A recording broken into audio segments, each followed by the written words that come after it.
Tu as créé combien de boîtes depuis le début? 8. Ok. Tu en as fermé combien? J'en ai fermé une. Et du coup, c'est honnêtement, une boîte fermée sur 8. Aux États-Unis, on dirait que tu es un petit joueur, quoi. C'est que tu n'as pas encore été assez loin. Bonjour à tous, j'espère que vous allez bien, c'est Emilien et on se retrouve aujourd'hui pour un nouvel épisode de MMA, Mindset, Motivation, Accélération.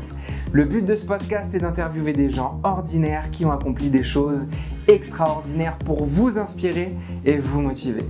Et j'espère que vous êtes prêts en voiture, dans les transports ou à la maison avec un petit café pour écouter les pépites de notre invité du jour, Alexandre Castro.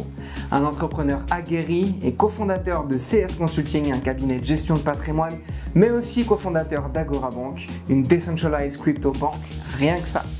Comment Alexandre a été capable de créer plusieurs entreprises sans passer par la case salariée à même pas 30 ans? C'est maintenant avec Damien. Bonjour et bienvenue dans cet épisode de podcast ou si tu nous suis, bienvenue sur YouTube.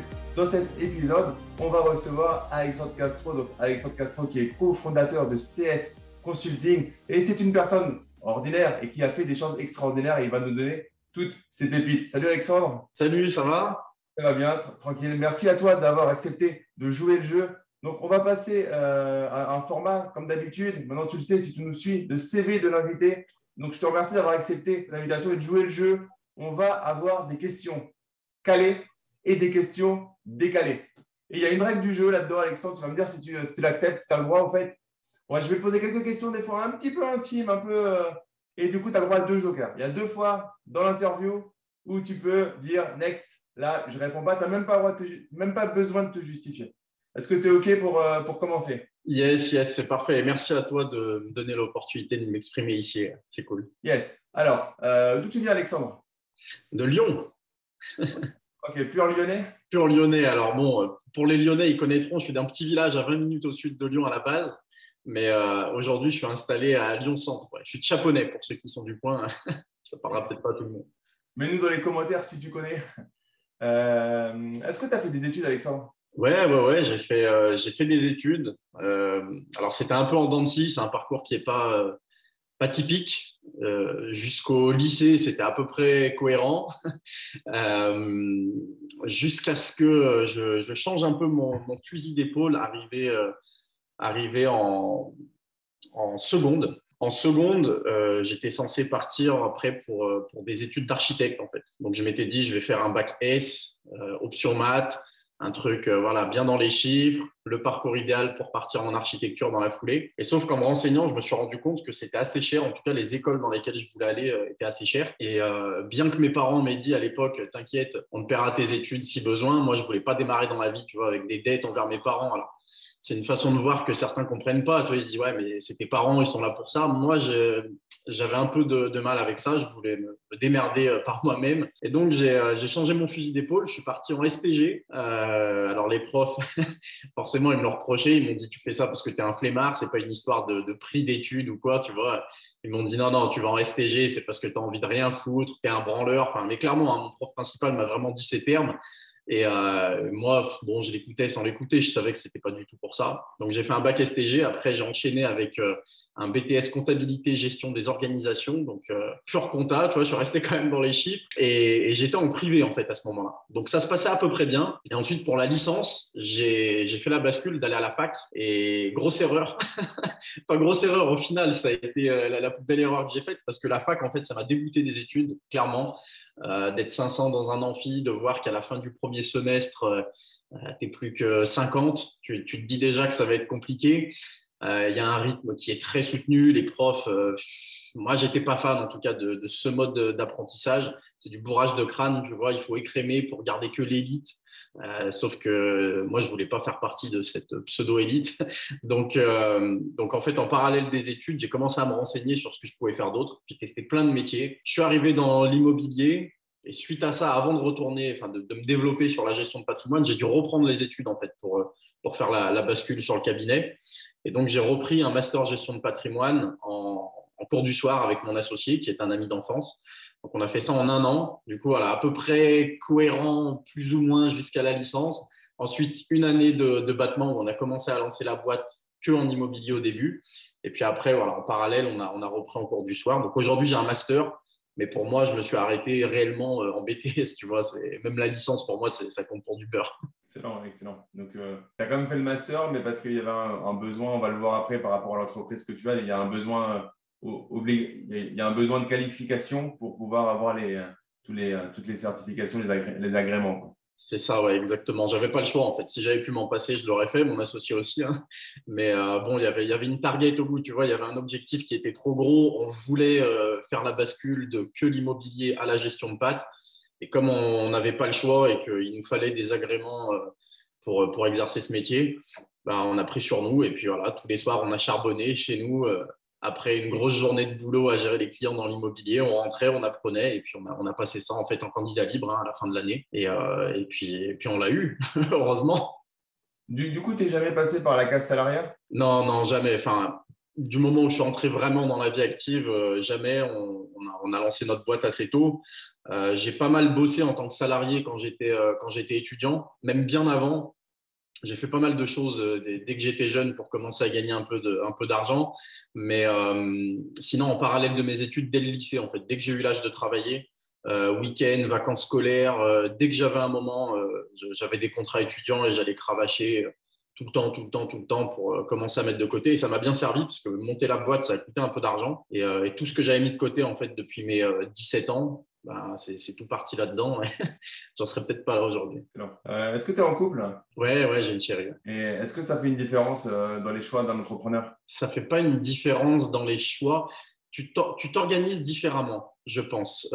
C'est quelque chose que j'ai mis du temps à comprendre. Tu sais, j'étais du genre à foncer, à taffer et pas trop me soucier de ce qu'il y avait autour. Et depuis que je suis avec madame, c'est vrai que j'ai tendance à voir les choses différemment et à me dire que je peux arriver aux mêmes objectifs, peut-être en travaillant un petit peu moins, du moins en m'organisant différemment. Donc, c'est à ce niveau-là qu'elle a un impact sur mon organisation. Je vais privilégier l'efficacité à la quantité de travail, tu vois, pour me libérer un maximum de temps et profiter d'elle le plus possible, ce qui ne veut pas dire qu'on ne charbonne pas. Elle a aussi un métier qui est très prenant, donc tu vois, ça nous va bien comme ça. Mais niveau organisationnel, ouais, forcément, tu vois les choses un petit peu différemment, chose que je n'avais pas fait jusqu'à elle. Mais elle me fait voir les choses différemment. Elle t'a permis d'aller sur les actions à plus forte valeur ajoutée, qui t'a laissé un petit peu les actions que tu pourrais faire, mais qui ne vont pas t'apporter autant de gains, quoi. Ouais, exactement, c'est ça. Il a fallu à un moment se dire, OK, comment on fait pour déléguer, pour automatiser, pour avoir des process et se concentrer sur l'essentiel, sur là où j'ai une vraie valeur à ajouter. Et puis voilà, donc après, c'est en mouvement, hein, constamment. Donc, on peut toujours s'améliorer, se libérer du temps. Le but, évidemment, c'est de travailler de moins en moins pour gagner de plus en plus, tu vois, ou au moins gagner la même chose, mais en travaillant de moins en moins. Et puis avoir du temps après, ça peut être pour ma chérie, mais ça peut être aussi pour les proches, pour les amis, pour la famille, pour profiter, pour voyager. Enfin, voilà, quoi. Kiffer. C'est quoi ton objectif quand tu t'es lancé dans tout ça? C'était quoi l'objectif que tu avais? Alors, honnêtement, au tout début, je ne me suis pas posé la question. Au tout début, quand je me suis lancé, il n'y avait pas de je veux être indépendant, je veux être libre, je veux arrêter de travailler à 30 ans, je veux être riche. Je ne me suis même pas posé la question. En fait, ça s'est fait naturellement. Je suis tombé là-dedans et puis j'ai foncé. Et c'est vrai qu'au fur et à mesure, il y a eu un cheminement dans mon esprit où je me suis dit, bon, ça peut m'apporter quoi? Parce que j'ai commencé à étudier les autres options, hein, forcément. Tu te lances dans l'entrepreneuriat, au début, c'est dur. Tu travailles beaucoup pour pas gagner grand-chose, voire pour rien gagner du tout. Tu peux pas te tirer un salaire, tu as des responsabilités. Tu vois, c'est tout un train de vie qui change, c'est tout un mode de vie qui change, c'est tes relations avec les autres qui évoluent aussi. Et quand tu poses les choses, tu te dis, bon, est-ce que je retombe dans le salariat? Est-ce que je reste dans cette voie? Est-ce que j'ai vraiment fait le bon choix? Et à ce moment-là seulement, quand j'ai commencé à me poser les questions, que j'étais un peu down, tu vois. J'étais pas au fond, mais fallait quand même s'accrocher. Là, je me suis dit, OK, c'est quoi l'objectif finalement à tout ça? Question que je m'étais pas posée avant. Et puis, je me suis rendu compte que même si c'était plus dur qu'un schéma classique, et j'ai pas dit mieux, hein, parce que souvent, il y a cette notion où on pense que les entrepreneurs, les investisseurs, ils s'estiment un peu supérieurs, tu vois, aux salariés. Moi, j'ai jamais pensé comme ça, réellement. Je veux dire, ma chérie, elle est salariée, toute ma famille, il n'y a que mon père qui est entrepreneur, tous les autres sont salariés et j'ai aucun problème avec ça. Mais effectivement, moi, ce n'est pas ce à quoi j'aspirais. Parce que certes, c'est des sacrifices, mais c'est aussi beaucoup d'avantages d'être indépendant. Effectivement, tu peux gagner mieux ta vie que quand tu es dans le salariat, parce que tu n'as pas de plafond. Et ça, c'est quand même un truc qui est intéressant. Pas seulement pour gagner de l'argent, mais pour ce que l'argent apporte, en fait. Et ça apporte la liberté. Et c'est ça la finalité, je pense, de l'entrepreneuriat et de l'investissement, c'est d'avoir une liberté totale. Tu vois, tu as envie d'aller au McDo, ça coûte 10 balles, bah, tu vas au McDo et c'est très bien. Et tu veux aller dans un resto 3 étoiles, bah, tu peux y aller. Tu ne te poses pas la question de est-ce que ça va mettre mon compte bancaire dans le rouge ou pas. Tu veux aller au camping l'été ou tu veux partir, j'en sais rien, moi, à l'Intercontinental, à Bora Bora, à 15 000 € la nuit, bah, tu peux le faire. Tu vois, et c'est vraiment ça que j'ai décelé au moment où je me suis posé la question. Donc, ça arrivait au bout d'1 an et demi, 2 ans quand même. C'est ça que je me suis dit. Je me suis dit, OK, en fait, toutes les possibilités s'offrent à moi dans cette voie. Et comme je suis quelqu'un qui n'aime pas se donner de limites, que ce soit de temps, que ce soit… Voilà, j'ai envie de voyager, j'ai envie pendant 1 mois de stopper le business et de partir en voyage. Je n'ai pas à envoyer une lettre à mon supérieur qui, lui, va demander à son supérieur, qui va demander à son supérieur. Et il va faire redescendre l'info comme quoi ça ne l'arrange pas trop, faire redescendre, faire redescendre. Moi, je ne voulais pas être dans ce système. Tu vois. Je voulais être libre, je fais ce que je veux quand je veux, avec qui je veux. Et ça, c'est pour moi la vraie beauté de ce qu'on fait. Yeah, c'est la liberté. Moi, ce que je dis là-dessus, c'est juste la liberté de ne pas dire oui à quelqu'un, pas être obligé de dire oui à quelqu'un si je n'ai pas envie de dire oui. Mais ouais, c'est intéressant. Alors après, les notions de rémunération et d'argent. J'avais vu une étude et je dis souvent 4 900 €, il paraît qu'au-dessus de 4 900 € par mois, on n'améliore pas son niveau de bonheur dans la vie. L'argent qui est procuré au-dessus, il vaut mieux l'avoir et c'est OK. Si tu nous écoutes et que tu galères, de toute façon, c'est aussi pour ça que je fais ces émissions, ces interviews, c'est pour te montrer qu'en fait, Alexandre, quand il faisait ses petits boulots, il ne gagnait même pas le SMIC et il galérait et c'est OK. C'est-à-dire qu'en fait, galérer et rien faire, c'est continuer à galérer. Galérer et écouter un podcast comme ça, c'est que tu as envie de t'en sortir. Si tu as envie de t'en sortir, je suis désolé, il va falloir que tu bosses peut-être 20 heures sur 24 les premiers mois. Et c'est OK, c'est la vie, c'est comme ça. Ou pas, mais c'est OK, mais assume-le. C'est-à-dire qu'en fait, il n'y a que, j'aime le dire, pourtant je suis sur YouTube, il n'y a que sur YouTube qu'on devient riche en 5 minutes en claquant des doigts. Et je me bats contre ça alors que je suis sur YouTube. Tu vois, mais c'est… À un moment, il va falloir bosser. Et ensuite, oui, tu peux te payer des choses, mais en fait, après, même ça, c'est la liberté de pouvoir se le payer qui est le plus important. On en discutait avec Alexandre sur les voitures. Et donc, il m'a fait un cours de voiture quand on s'est eu au téléphone il y a quelques jours. Et en fait, c'est juste la liberté de se dire, tiens, c'est possible, qui est le plus intéressant. Le cerveau, honnêtement, il s'en fout du… c'est bien, ouais, c'est bien. Tu veux une voiture, en fait, vaut mieux pouvoir ça, c'est plus intelligent de la louer la semaine où tu en as envie. Parce que souvent, au bout d'une semaine, c'était une belle voiture. En fait, t'en fais quoi, tu vois, enfin, je sais pas, sauf que c'était vraiment un malade de passion. Mais sinon, vaut mieux louer une voiture et changer de temps en temps.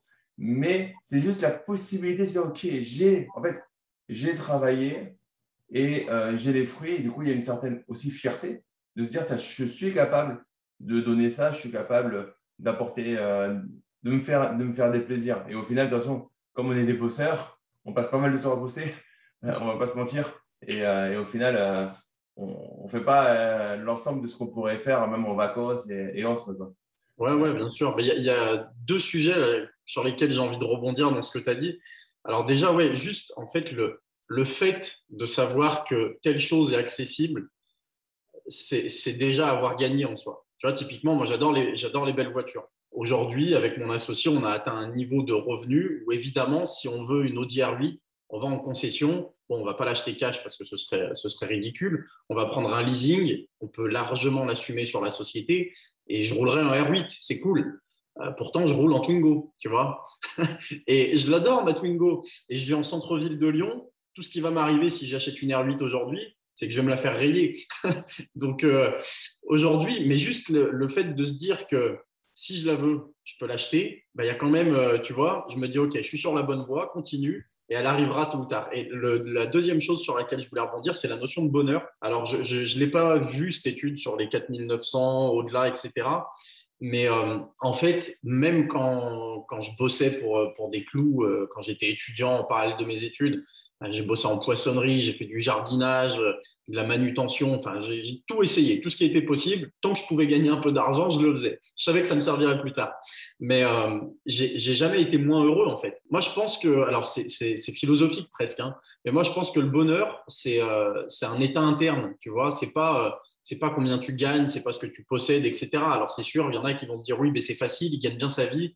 Donc, mais non, parce que même quand j'avais que dalle, j'étais très heureux, tu vois. Il y a des moments où j'étais triste, ça m'arrive encore aujourd'hui. Il y avait des moments où j'étais en colère, il y avait des moments où, voilà. Tout ça, ça m'arrive encore aujourd'hui. Mais la notion de bonheur, j'ai toujours été très heureux et je le suis encore aujourd'hui. Tu vois, c'est pas les événements qui se passent dans ma vie qui vont jouer sur ce que je considère comme étant un état d'esprit. Le bonheur, je l'ai, voilà, il est là, il est dans mon cœur, il est dans ma tête. Je suis tout le temps heureux. Et je pense que ça aide aussi à avancer, tu vois, d'avoir cet état d'esprit où tu es positif. Tu fonces, oui, tu as des galères, oui, tu perds des proches, oui, tu as des maladies. Bon, ok, ça arrive, mais ça ne joue pas sur mon bonheur. Et je pense que c'est aussi ça qui a aidé à avoir cette mentalité où je fonce, et quoi qu'il arrive, je vais bien, tu vois.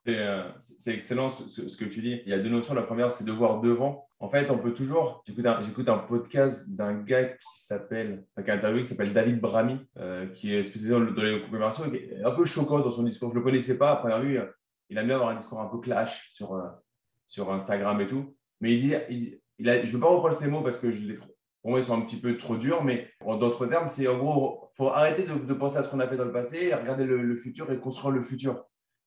Puisque le passé est passé et qu'on a tous notre part de personnes disparues, de choses commises plus ou moins graves. Et du coup, si on regarde l'avenir, c'est quelque chose de top. Et en tant qu'entrepreneur, on peut regarder toutes les galères qu'on va avoir eues. Mais le seul truc intéressant, c'est OK, comment j'apprends de la galère que j'ai eue? Nelson Mandela, il le dit, mais ce n'est pas des blagues. C'est soit je gagne, soit j'apprends. Et en fait, on va le voir au fur et à mesure là. Si ça t'est arrivé ou pas, mais il faut bien se prendre En fait, soit il y a le blond, hein, dans le sketch de Gad Elmaleh, c'est celui qui a toujours… tout est clean, toujours clean, et il n'y a rien qui lui est arrivé. Mais dans la vraie vie, on a toujours des petits dérapages. Si ce n'est pas le pro, c'est le perso. Quand ce n'est pas le perso, c'est le pro. Il y a toujours des moments où on a des galères. Et la différence, effectivement, elle va se faire dans le mindset, dans la mentalité de celui qui va savoir s'en servir ou pas. Et le bonheur, je pense que ça se joue dans combien de temps dans ta vie tu le passes dans une zone dans laquelle tu es heureux, dans laquelle tu es épanoui. Et le succès, c'est de trouver et de passer le maximum de temps dans sa zone de génie, dans sa zone dans laquelle on est épanoui. Et bizarrement, quand on fait ça, on est meilleur dans son travail, salarié ou pas salarié, on s'en fout.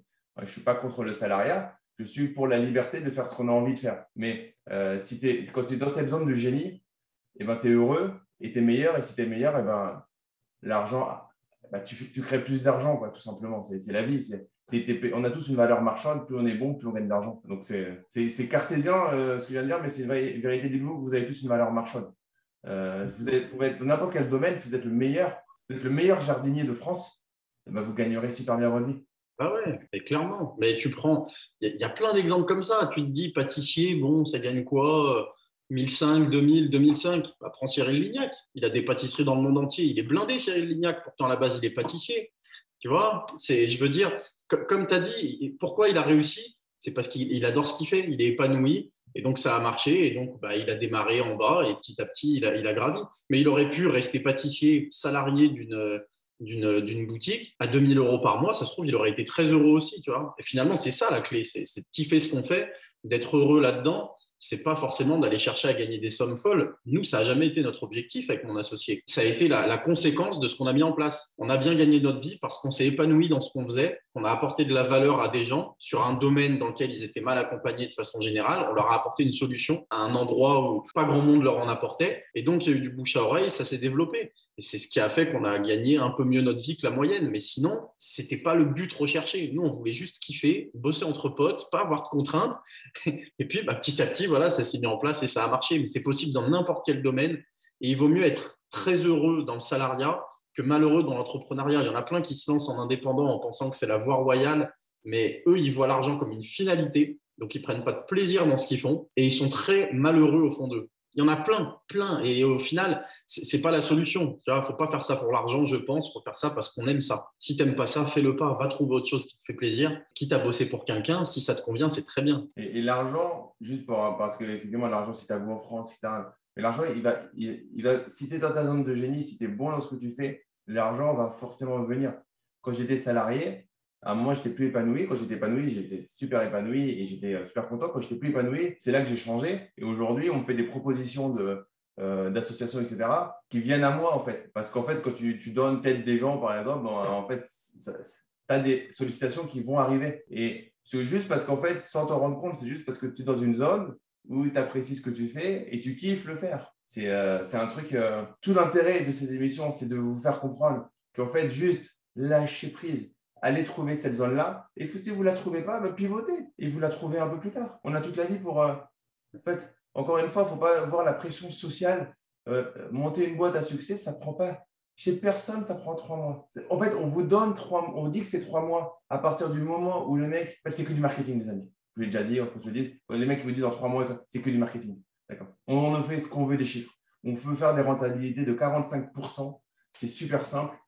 En fait, ce ne sont que des chiffres. Donc, mais vous, ça ne va pas changer votre vie et soyez épanoui par rapport à ce que vous voulez. Et on va continuer là-dessus parce que c'est vraiment le fond, ce que tu viens de dire juste avant sur le bonheur, c'est le fond de cette série d'interviews. C'est juste trouver sa zone de bonheur, quoi, parce qu'on n'est que de passage. Alors, on a une date de début et on a une date de fin. Alors, je le dis tout le temps, ce n'est pas glamour. Et les amis, c'est juste la vérité. On sait qu'on va mourir. Donc, autant kiffer juste avant, sachant qu'on ne connaît pas la date. Donc, on va espérer que ce soit le plus tard possible en bonne santé, mais on ne la connaît pas. Alors, c'est plutôt vélo ou voiture? Ah, voiture quand même. Voiture, ouais. Ouais, j'ai vu la R8. Bon, alors, je suis tout de suite allé voir sur Internet parce que, en fait, comme je te l'ai dit au téléphone, mais moi, je ne peux pas tricher. Je ne connais pas ce que c'est une R8. Et du coup, je suis allé voir, c'est une belle voiture. Ça ressemble un peu à… Non, je vais dire une connerie. Lamborghini, autre dans le genre, non? Si. En fait, c'est la même maison. Hein. Volkswagen détient Lamborghini, détient Audi. Donc, c'est les mêmes châssis, c'est les mêmes moteurs. Volkswagen?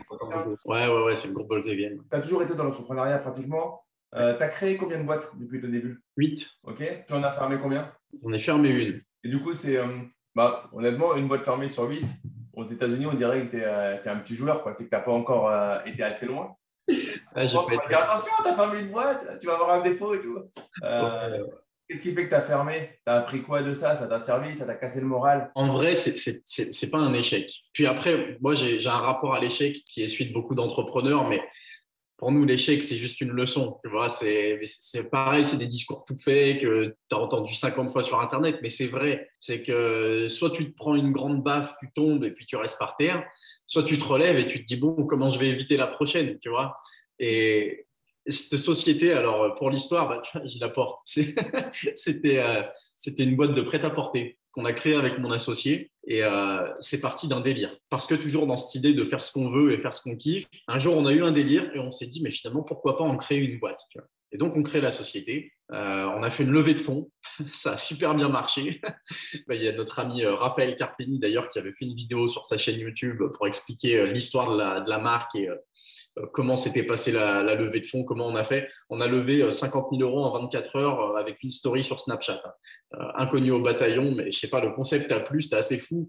Puis on a pu développer, etc. Bref, un beau projet, ça marchait, on faisait du chiffre, mais le problème, c'est qu'en fait, on a lancé cette boîte à un moment où notre cabinet, il commençait à vraiment bien marcher. Et pourquoi on l'a fermé? La raison, elle est super simple, c'est que toujours dans ce souci d'efficience, on a pesé le pour et le contre, on s'est dit, OK, on a un cabinet avec une stratégie long terme, ça fait un moment qu'on bosse dessus et il commence à décoller, et en face, on a une marque, c'est un délire, ça a l'air de commencer à marcher, mais déjà, les marges sont très faibles à côté de ce qu'on fait sur le cabinet. Parce que le cabinet, en fait, on vend un savoir, donc on marge à 100% quasiment. Tu vois, si on ne tient pas compte des salaires, des crédits sur les bureaux, trucs comme ça, le chiffre, c'est du bénéfice quasiment. Alors que sur la marge, tu as des frais. Tu vois, tu as déjà les matières premières, tu dois stocker, tu as les frais d'expédition, le site internet. Enfin, c'est très lourd en charge. Et donc, si on regardait que les chiffres, ça marchait. Mais si on comparait ces chiffres à ceux du cabinet, ce n'était pas du tout rentable et surtout, ça nous prenait plus de temps que le cabinet. Et on s'est dit, mais si tout le temps qu'on passe sur cette boîte, on le passe sur le cabinet, ça va être exponentiel, le cabinet va exploser. Et donc, on a liquidé cette société. Alors, elle faisait du chiffre, on réalisait des bénéfices, mais pourtant, voilà, on a décidé de la fermer. Et donc, c'est un demi-échec. Tu vois, c'est pas on a liquidé la boîte, ça se passait mal, on avait des dettes ou quoi. C'était vraiment une volonté de notre part de la fermer. Mais ça reste quand même, tu sais, tu as un petit arrière-goût parce que tu te dis, je n'ai pas créé une société pour la fermer un an plus tard. On avait des gros espoirs pour ce projet et au final, voilà, dans l'évolution, tu te rends compte que c'était trop gros pour nous, en tout cas, et à ce moment-là. Et ce que ça apprend, c'est qu'il y a un temps pour tout, je pense, qu'il faut savoir se concentrer sur l'essentiel. Et à ce moment-là, l'essentiel, c'était le cabinet. Faire des vêtements, ce n'était pas notre métier. Gérer une marque, des stocks, etc., c'était pas notre taf. Ça pouvait nous décrédibiliser aussi sur notre activité principale. Ça nous retirait du focus, ça nous faisait perdre du temps. Et donc, pour toutes ces raisons, on a appris, on a fermé et puis on a fait grossir le cabinet. Et on ne regrette pas parce que le temps qu'on a pu consacrer au cabinet par la suite, ça l'a vraiment fait exploser et le chiffre a été multiplié d'année en année. Donc, un demi-échec, on va dire. Mais ça fait quand même un peu mal à l'ego. Le coût d'opportunité et savoir aller sur les actions qui vont, à un moment, avoir un levier le plus important. C'est quelque chose qui est difficile des fois, versus le focus. C'est-à-dire on a envie, dans une société, on est multi-sollicité. En plus, on a des fois un petit défaut de cerveau, c'est-à-dire que le cerveau, il travaille un peu trop. Donc, on a toujours envie d'avoir des projets supplémentaires. Hein. J'ai un gros défaut là-dessus, mais je me soigne. Et du coup, ce focus, c'est l'apprentissage principal en fait, que tu as tiré de cette demi-échec. Ouais, c'est ça. Pour moi, il faut rester concentré sur un business, surtout quand il a un énorme potentiel de développement et de croissance. Et ça n'empêche pas d'ouvrir son esprit à d'autres choses.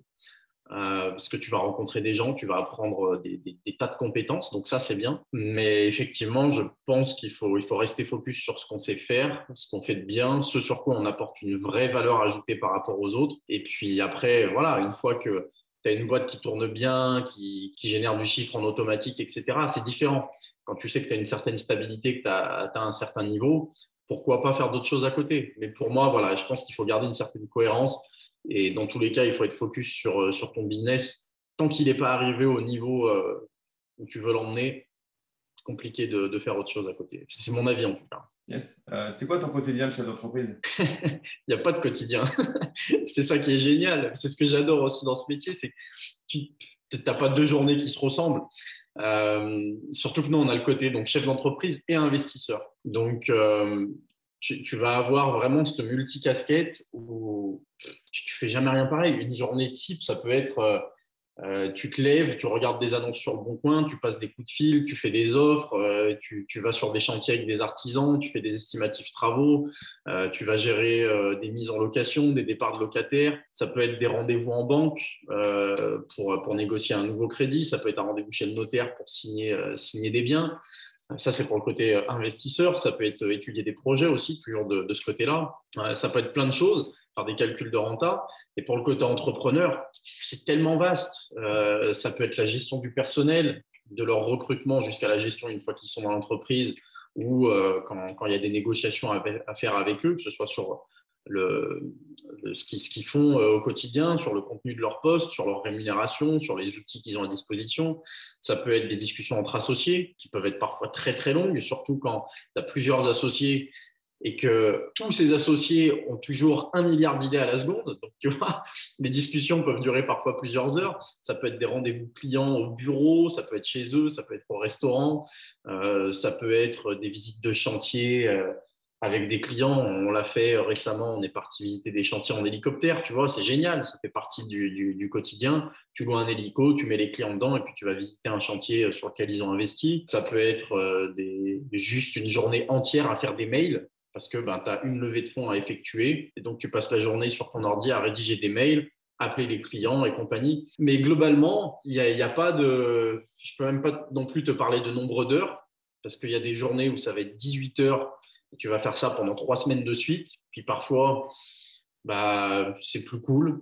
Et puis, tu es un peu plus relax et tu vas bosser 2-3 heures dans la journée, gérer des mails, des coups de fil à droite à gauche, mais ça va rester assez léger. La journée d'un entrepreneur, c'est une journée qui est tellement pas classique, mais c'est ça qui est génial. Et moi, c'est ce que j'adore. Il y en a qui ont besoin d'un cadre, 7 heures par jour. On leur donne les missions, ils savent qu'ils vont gagner à la fin du mois. Et il y en a qui cherchent ça. Moi, ce n'est pas du tout ce qui m'attire. Donc, voilà, je ne sais pas si ça répond à la question, mais en tout cas, c'est ce à quoi ressemblent mes journées. Du coup, pour aller te connaître un peu plus sur ton quotidien fonctionnel, donc tu nous as parlé de la casquette d'investisseur, donc investisseur immobilier. Entre autres, oui. Par rapport à ce dont tu as parlé. Tu as parlé de levée de fonds. Ça fait partie d'une autre société où tu accompagnes des sociétés ou tu lèves des fonds pour tes sociétés. Et c'est quoi le quotidien fonctionnel du coup pour les personnes qui nous écoutent? Que fait ta société principalement? Ok, alors sur que la société principale, aujourd'hui, c'est le cabinet de gestion de patrimoine. Donc, j'ai un associé qui est un ami d'enfance. C'est avec lui que j'ai démarré dans l'immobilier en 2015 et avec lequel j'ai fait le master en cours du soir et avec lequel on est passé en cabinet de gestion de patrimoine en avril 2017. Avec lui, globalement, donc, comment ça se passe? On a plusieurs produits qu'on peut proposer à nos investisseurs et parmi ces produits, celui qu'on propose le plus, c'est les club deals immobiliers. Alors, on fait plein d'autres choses à côté, mais je ne vais pas rentrer dans les détails de tous les produits, etc. Sinon, ça devient compliqué. Mais globalement, nous, aujourd'hui, on a énormément de clients qui ont de la trésorerie, que ce soit à titre personnel ou sur des sociétés. De l'argent qui peut dormir sur un compte bancaire, un compte courant classique, sur un livret A, sur peu importe le livret d'épargne, peu importe le support, ils ont de l'argent à investir. Et les solutions que leur offrent généralement les banques ne leur conviennent pas, c'est-à-dire qu'ils n'ont pas assez de rendement. Ils estiment que leur argent dort. Quand ça te rapporte moins de 1 ou 2% par an, on peut considérer que ça dort. Et aujourd'hui, au vu de l'inflation, on peut même considérer que ça dort très très mal. Tu vois, c'est même tempère.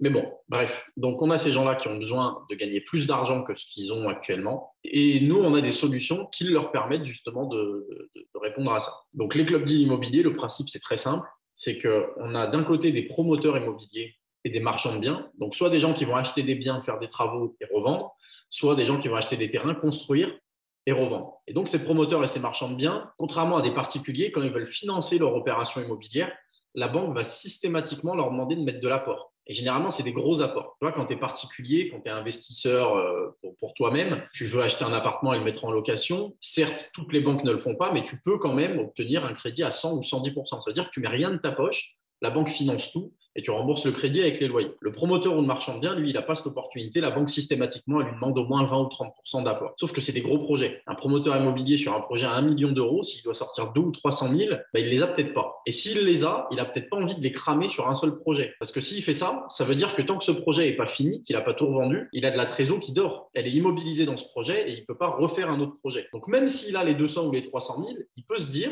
moi, je vais appeler Alexandre et Florian, je vais leur demander de me prêter ces 200 ou 300 000 euros. Comme ça, moi, je garde les miens, je fais un autre projet avec et j'ai 2 projets qui tournent en parallèle, voire beaucoup plus, parce que nous, on peut lui financer 10 projets en parallèle. Et lui, il garde toujours son argent.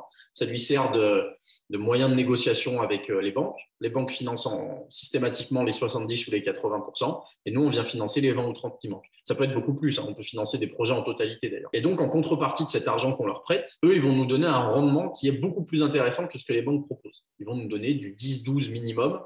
Quand je dis nous, c'est à nos investisseurs, hein. Mais je m'intègre dans les investisseurs parce qu'on investit sur tous les projets qu'on propose à nos clients. Pour nous, c'est essentiel. C'est de montrer aux investisseurs qu'on est dans le même bateau.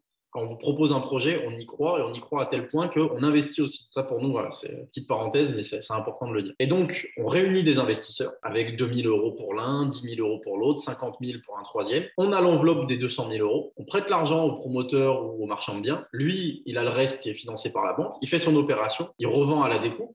Généralement, c'est comme ça que ça se passe. Il prend les bénéfices. Admettons que sur une opération à 1 million d'euros, il a gagné 200 000. Du coup, il va rembourser l'argent qu'il a emprunté aux investisseurs. Sur les 200 000, ça va permettre de rémunérer les investisseurs. Donc, admettons qu'on lui ait dit on te prête à 10% sur un an, ça lui coûte 20 000 euros sur sa marge. Donc, lui, il lui reste que 180. Donc, s'il n'était pas passé par nous, il aurait eu les 200. Mais sauf que s'il n'était pas passé par nous, il n'aurait peut-être pas pu faire l'opération. Tu vois, donc, il perd 20 000 d'intérêts qui sont distribués aux investisseurs, mais d'un côté, il fait l'opération, voire même il les duplique. Donc, l'intérêt pour lui, c'est ça. Et l'intérêt pour l'investisseur, c'est qu'il a placé à 10% par an, ou 12 ou plus sur certaines opérations. Et ça, c'est le cœur de notre métier aujourd'hui, c'est le gros de notre chiffre d'affaires. Donc, concrètement, comment ça se passe? On a un partenaire qui, une fois par semaine, nous fait un point sur tous les projets qu'il a audités et qu'il a structurés. Et il nous dit, voilà, on a 500 000 euros à financer cette semaine. On a 1,5 million la semaine prochaine. On a 200 000 la semaine suivante, etc., etc.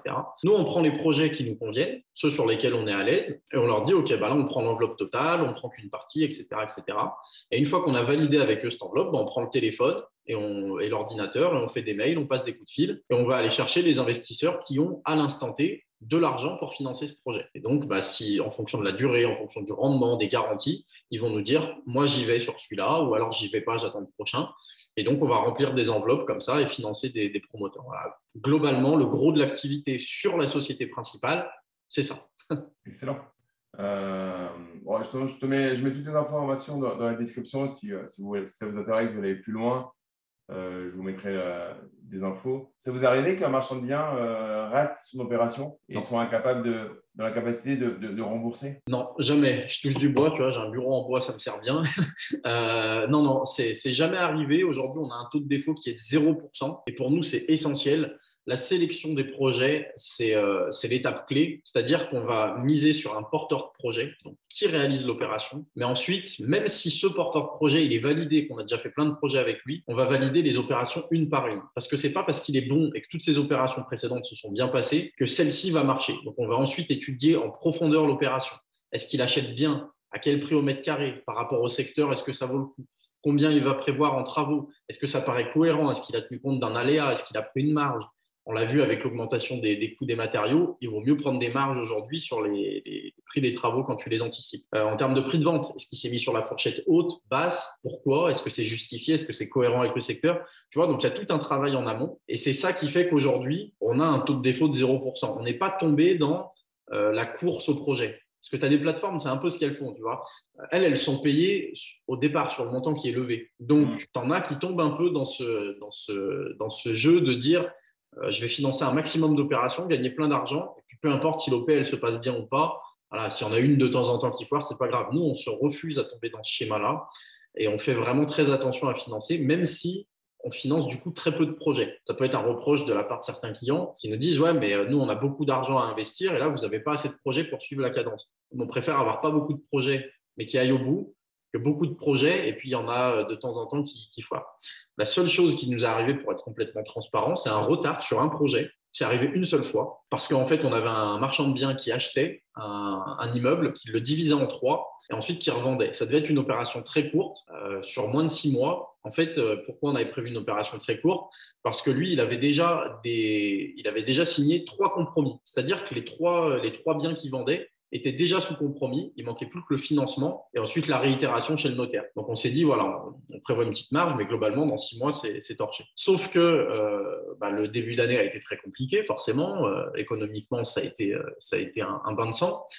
Et les banques ont resserré un petit peu les vis sur les octrois de crédit. Et en fait, les 3 crédits ont sauté. C'est-à-dire que les 3 acheteurs, il n'y en a pas un qui a eu son financement. Donc, il a fallu remettre les biens en vente, refaire des négociations, repasser au compromis, retrouver des financements. Et donc, on a pris du retard. C'était un projet qui était prévu sur 6 mois. Et donc, il y a une partie qui a été remboursée au bout de 9 mois et le reste au bout de 12 mois. Par contre, ça, c'est quelque chose qu'on a expliqué aux investisseurs.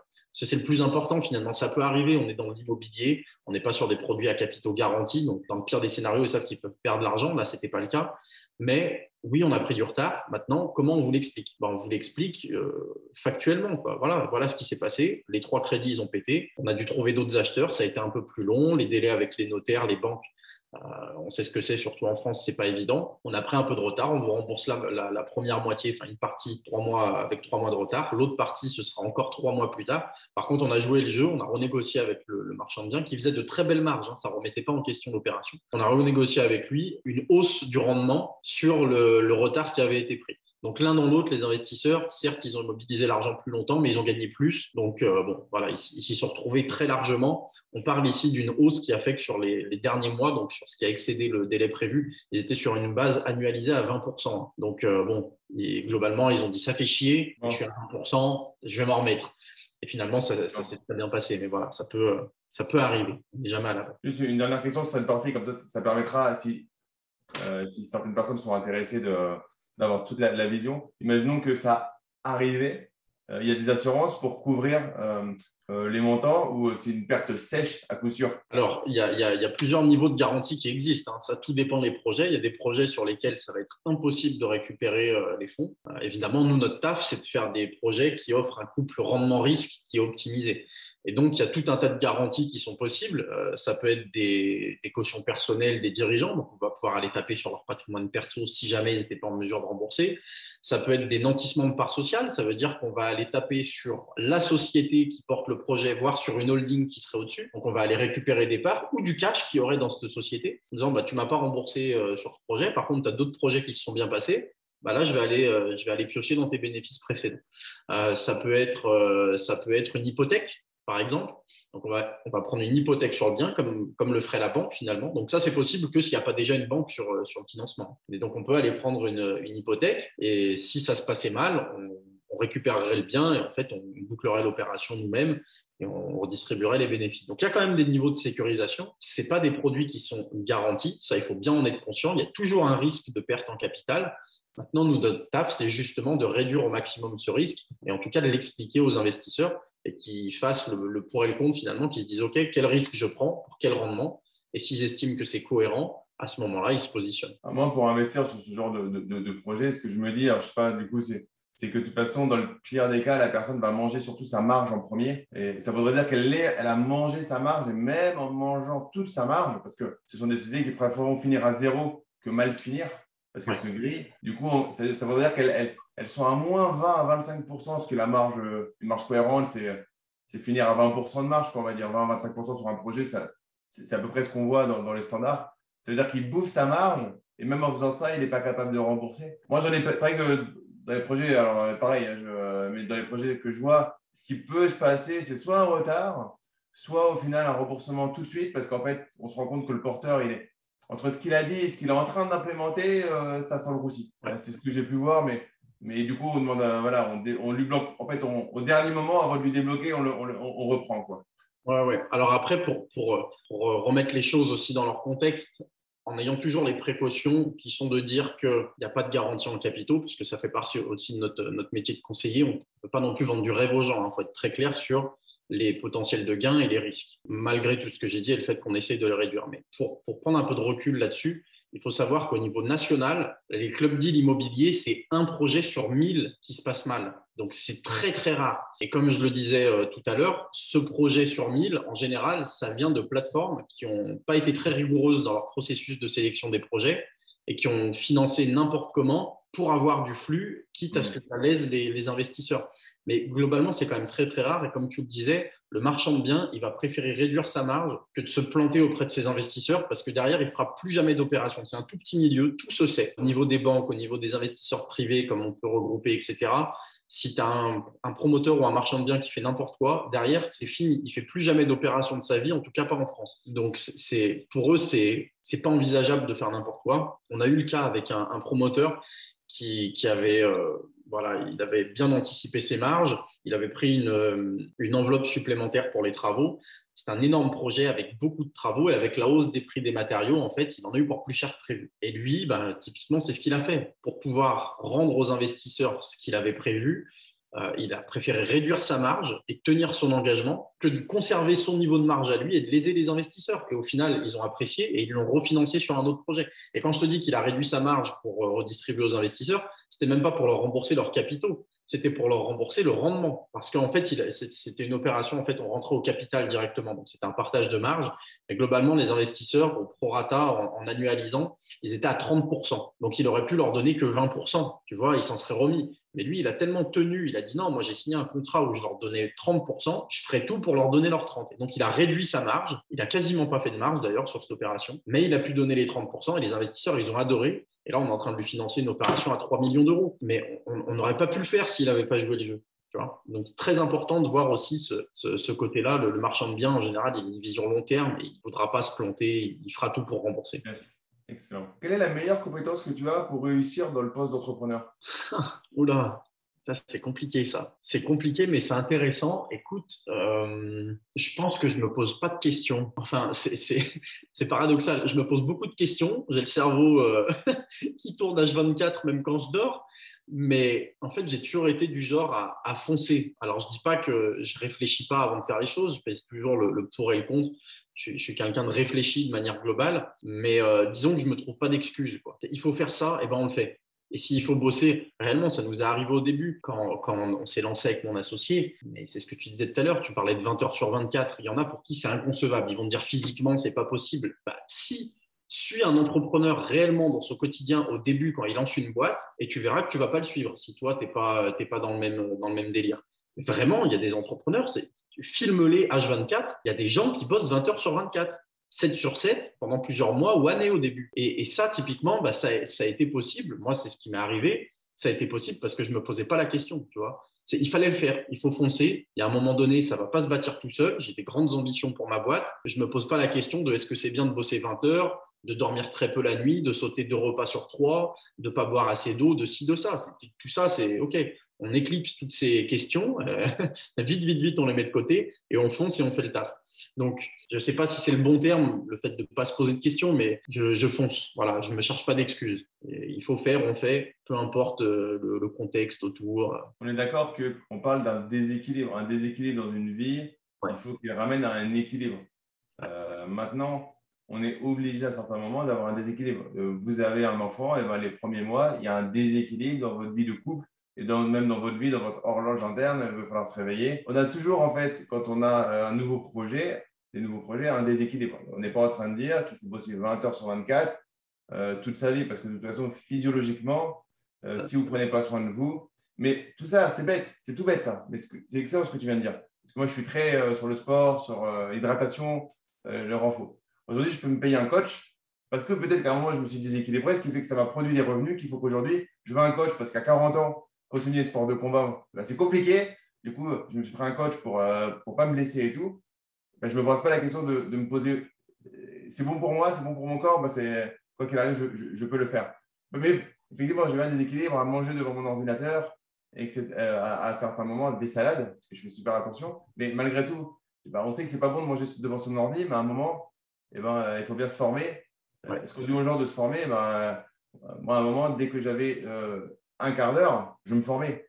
Parce que c'est facile de dire on est entrepreneur, mais en fait, on est en train de, je ne sais pas si tu fais des formations ou pas, mais en fait, il faut toujours se renouveler, il faut toujours se former. Il y a toujours un truc qui allait il y a 6 mois avant, mais qui ne va plus. Il y a une nouvelle régie qui existe, il y a un nouveau truc. Donc, on est en formation tout le temps. Et du coup, des fois, tu le fais à certains moments, déséquilibre. Mais voilà, déséquilibre, équilibre, déséquilibre, équilibre. Mais à un moment, effectivement, je suis assez d'accord avec toi qu'il va falloir faire cet effet de levier. Regardez l'effet de levier. Le marchand de biens, il a besoin de 200 000 € en plus. Il y a un déséquilibre dans son budget.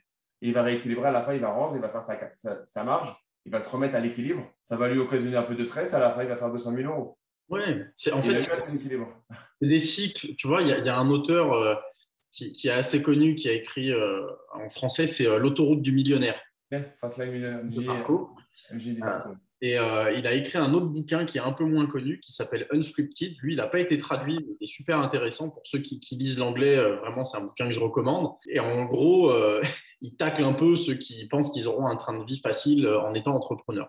Mais il est très extrême dans sa manière de penser. Et à un moment, il écrit dans le livre, il dit « Balance is bullshit ». Donc, l'équilibre, c'est de la merde. Et en fait, moi, je ne suis pas aussi extrémiste. Mais à côté, tu as des gens qui vont prôner la semaine de 4 heures. Tu vois, et qui vont te faire croire que c'est très facile de l'atteindre tout de suite, d'avoir un bon rythme de sommeil, une bonne hygiène de vie, avoir des repas équilibrés, machin et tout. Moi, je suis un peu entre les deux, tu vois. C'est que parfois, il faut avoir la vision de MJ DeMarco. Parfois, la semaine de 4 heures, ça fait du bien. Mais sauf que tu n'atteins pas la semaine de 4 heures si avant, tu n'as pas mis en place certains systèmes. Et ces systèmes, généralement, ils sont possibles qu'en ayant cravaché à la MJ DeMarco et en considérant que l'équilibre, on s'en fout. Et donc, tu as des cycles comme ça. Et quand tu lances une nouvelle boîte, tu vois, tu es obligé, enfin, en tout cas, je pense. Et puis après, tu atteins un certain équilibre. Et là, tu peux consacrer du temps à ton hygiène, etc. Et si tu relances un projet, à nouveau, tu vas quand même tomber, en théorie, dans un schéma où tu vas devoir cravacher un peu plus. Et cravacher, c'est pas forcément… Les gens, ils ont tendance, tu sais, à dire que les métiers intellectuels, j'aime pas trop ça parce qu'on n'est pas plus intelligent que les autres, mais tu sais, les métiers de bureau, etc., investisseurs, entrepreneurs, on pense que c'est des métiers qui sont assez relax, et puis les gens qui sont sur les chantiers, c'est plus dur. Oui, physiquement, c'est beaucoup plus dur d'être maçon que d'être architecte. C'est clair et net. Mais ce n'est pas pour autant que c'est moins épuisant, tu vois. Parce que si ton maçon, il fait 7 heures par jour et que ton architecte, il bosse 18 heures par jour, bah, tu vois, les deux, il y a une part de sacrifice pour eux. Ils vont quand même galérer tous les deux. Et nous, bah, forcément, on est déséquilibré à certains moments. Pas parce que physiquement, on se tue à la tâche, mais parce que 18 heures dans la journée sur un ordinateur, tu as les yeux qui sont explosés, tu es au téléphone, tu as le cerveau qui est à ébullition. Et donc, voilà, l'idée, c'est de se dire, c'est difficile d'échapper à cette phase, mais c'est en passant par là que tu peux après avoir un nouvel équilibre et puis profiter et puis prendre un peu plus de vacances et kiffer un peu plus la vie. En tout cas, c'est comme ça que moi, je vois les choses. Et bon, ça ne s'appelait pas à tous les entrepreneurs, c'est ma façon. Excellent. Et c'est pour ça que c'est important alors, de ne pas calculer au début et à un moment de savoir les objectifs qu'on a parce qu'en fait, quand vous serez si vous êtes entrepreneur, ce n'est pas comme les négociations annuelles quand on est salarié. C'est-à-dire qu'à chaque fin d'année, vous savez que vous avez une négociation potentielle, l'inflation, le machin, le bonus, et c'est OK. Là, il va falloir, si vous ne mettez pas des objectifs, vous aurez l'impression de ne jamais les avoir atteints. Parce qu'en fait, le cerveau, c'est un truc, au début, tu gagnes 2 000 euros. On te fait une augmentation, tu gagnes 2 200 euros. Au bout de 3 mois, tu t'habitues à ton nouveau salaire, tu veux plus. Le cerveau humain, moi, j'ai fait le constat pendant 14 ans de salariat, même quand j'ai eu des augmentations, très correctes. 3-4 mois après, je m'étais habitué à ma fiche de paye et je trouvais ça normal et je voulais plus. Et du coup, en étant salarié, en étant entrepreneur, ça peut user parce que du coup, des fois, tu n'as pas l'impression d'avoir avancé parce qu'en fait, quand tu as avancé, tu as 2 sollicitations en plus, tu dis tiens, je vais créer ça et tu montes et du coup, tu peux là exploser parce que 20 heures par semaine, 20 heures par jour, sur 20 heures sur 24 par jour, toute ta vie, clairement, tu n'en profiteras pas et tu vas mourir avant d'avoir profité de quelque chose.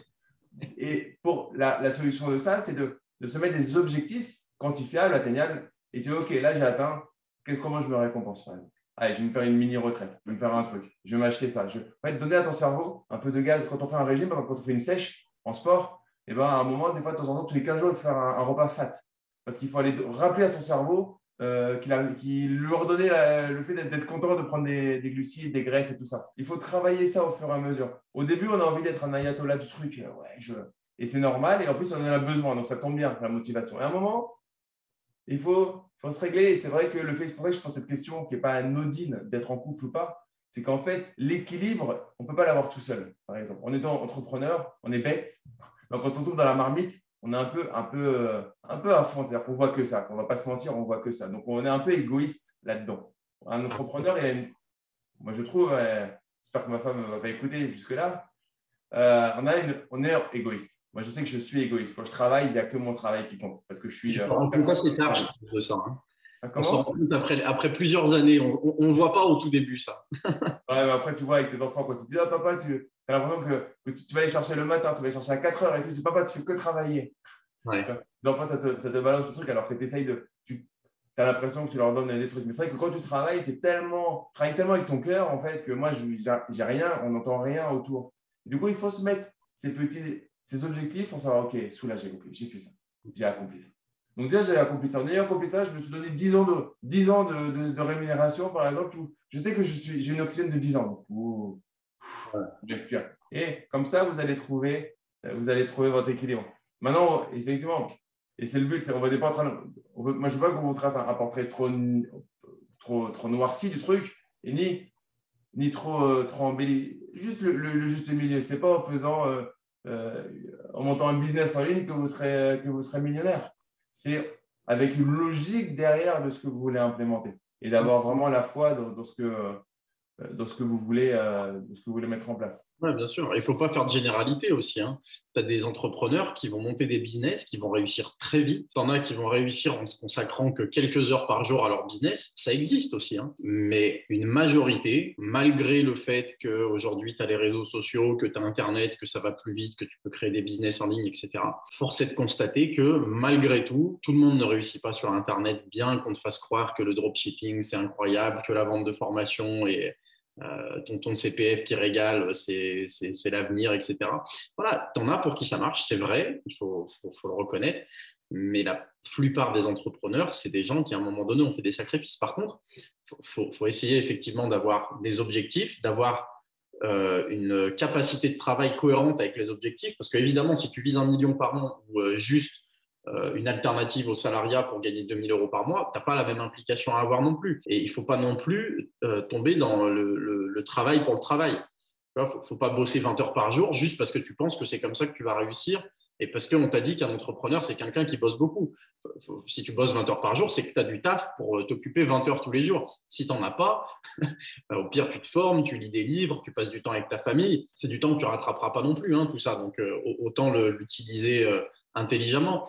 Mais c'est vrai que tu en as, tu sais, ça se fait beaucoup, mais qui te donnent l'impression d'être toujours débordé, de travailler comme des fous. Et concrètement, bah, tu te rends compte que, putain, mais si tu avais optimisé ton temps, ça, tu le fais en 2 heures. Tu vois? Donc, il y a aussi ça, mais l'entrepreneuriat, c'est philosophique. Voilà, c'est ce qu'il faut retenir. Chacun a son avis sur la question, sur le fait d'avoir un équilibre, de travailler beaucoup, de déléguer, d'automatiser, sur l'argent, etc. C'est des éternels débats et chacun voit midi à sa porte. Ce qui compte, c'est se sentir équilibré, aligné avec soi-même et ce qu'on veut pour la suite au final. C'est marrant là-dessus, parce que quand j'étais dans le salariat, ça me fait démarrer parce que j'étais assez rarement débordé. Comme je suis très cartésien, ça allait plutôt bien. Mais il y en avait beaucoup qui étaient sous l'eau, quoi. Ils disaient, je suis sous l'eau et tout. Et du coup, comme je suis provocateur, je leur disais de prendre un masque et tuba pour mieux respirer. Ils me regardaient avec des yeux. En fait, il y a un truc à la mode d'être sous l'eau. Aujourd'hui, ce n'est pas une obligation d'être sous l'eau. Le coût d'opportunité, et comme tu l'as dit tout à l'heure, Alexandre, quand il va voir sa copine, et ben, du coup, il va sur les actions. OK, si je veux passer ce week-end tranquille, je ne vais pas faire 10 000 actions aujourd'hui, ce vendredi, mais je vais faire des actions qui vont avoir le plus d'impact pour me laisser tranquille pendant une semaine. Et quitte à laisser des actions en retard, il y a des actions qu'on peut avoir en retard. On ne répond pas à un contrôle URSSAF au retard. Par contre, on peut répondre à une reconduite d'abonnement, on va payer un peu plus cher, 20 balles par mois. Et ben, on peut répondre 2 mois plus tard, on aura perdu 40 balles. Ouais. Et ben, ce n'est pas grave, ou même 100 balles. Et en fait, ou pas, si vous êtes à 100 balles. Et c'est OK là-dessus. Donc, ça va dépendre en fait de là où vous mettez à chaque fois votre curseur, comme tu l'as très bien dit. Ça peut paraître ça philosophique et au fur et à mesure, en fait, vous allez vous créer votre propre GPS pour savoir la direction que vous voulez prendre. Mais le plus important, et on voit, c'est juste de se bouger, d'aller là où vous… En fait, de ne pas se mentir et d'aller là où vous allez être en pleine possession de votre vie, en fait, de votre bonheur. Une petite question. Quel est le défaut que tu as le plus de mal à gommer? Alors, c'est pas une qualité retournée, un vrai défaut. Non, c'est un vrai défaut. Mais j'essaye de le corriger. Hein. Mes proches, mes amis, ma famille, mes associés, ils ne pourront pas me contredire. J'ai un défaut énorme que je connais, ce n'est pas une qualité retournée, c'est que aussi bien dans le privé que dans le boulot, j'ai une tendance à accumuler les choses et à rien dire. Sauf que quand ça pète fort, mais vraiment très fort. Et bon, maintenant, les gens me connaissent comme ça et j'ai l'impression qu'ils m'en veulent un peu moins. Mais ça a pu péter notamment avec mon premier associé qui est mon ami d'enfance. Ça a pu péter aussi dans le privé. Mais c'est vrai que je vais avoir tendance à prendre sur moi, parfois pendant plusieurs mois ou années. Hein. Mais par contre, pousse-toi de devant quand ça pète. Parce que quand ça pète fort et il vaut mieux pas être devant. Je ne dis pas que je vais taper ou quoi que ce soit, mais je peux dire des choses, je peux avoir une intonation, un niveau d'énervement qu'on ne comprend pas forcément, tu vois. Mon associé, ça a pu arriver qu'il y a ça, plus ça, plus ça, plus ça. Je dis rien, je dis rien, je dis rien, je dis rien. Et un jour, pour une connerie, je vais péter un plomb. Et il y a tout qui va sortir d'un coup, tu vois. Et il ne va pas comprendre. Il me dit, attends, mais j'ai juste oublié de te resservir en eau, tu vois. C'est une connerie, mais ce ne sera jamais pour ça. Mais tu vois un peu l'image. C'est qu'il va se dire, mais pourquoi tu pètes un câble comme ça maintenant? C'est un truc de merde là pour lequel tu me prends la tête. Et après, on va se poser et je vais lui dire, ouais, mais il y avait ça, ça, ça, ça, ça. Et mon vrai problème, c'est que j'ai beaucoup de mal à extérioriser. Quand un petit problème ne va pas, au lieu de le régler tout de suite, tu vois, je vais accumuler. Je travaille dessus. Notamment parce qu'à chaque fois que c'est arrivé, j'ai eu des discussions par la suite avec mon associé, j'en ai eu avec ma chérie, j'en ai eu avec voilà, tous les gens avec qui ça a pu arriver. J'ai jamais passé non plus une limite, voilà, une zone rouge. Tu vois ce que je veux dire? C'est que j'ai pas eu non plus des mots qui sont irréversibles. J'en suis pas venu à les insulter, à leur dire des trucs vraiment durs, à les frapper. C'est pas du tout ce que je dis. Mais ça peut être des choses qui vont titiller un peu fort, tu vois. Et ils vont me dire là, par contre, tu as abusé. Et donc, là, on discute et voilà. Et au fur et à mesure des années, j'essaie de le travailler. Mais ça, c'est un vrai défaut. Je peux difficilement donner le conseil aux gens de parler quand ça va et quand ça va pas, parce que je ne l'applique pas encore à 100% à moi. Tu vois, je peux pas dire aux gens faites ce que je dis, mais pas ce que je fais. Mais je pense qu'il faut avoir une réflexion en ce sens, en tout cas. Moi, j'y travaille et j'essaye de corriger un peu ce problème et d'être moins renfermé et de dire les choses directement. Nickel. Un peu la cocotte minute qui prend, mais si elle pète, elle te fait un trou dans le plafond, quoi. Ouais, c'est compliqué à gérer pour moi déjà, mais pour les gens qui sont autour, à ce moment-là, ça arrive très rarement, hein.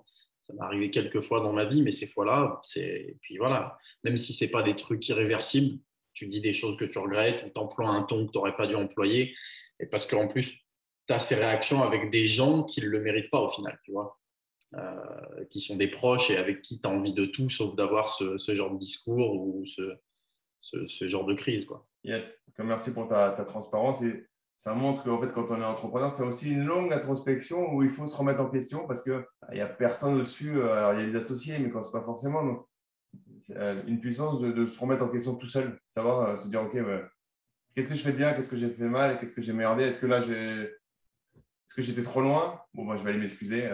Dire, bon, ça arrive, j'ai pris la vague, je suis désolé, j'étais un peu fatigué quand tu es arrivé. Et c'est un signe d'intelligence de s'auto-contrôler, même avec. En fait, on a le droit de s'énerver, par contre, on a le droit de revenir en arrière.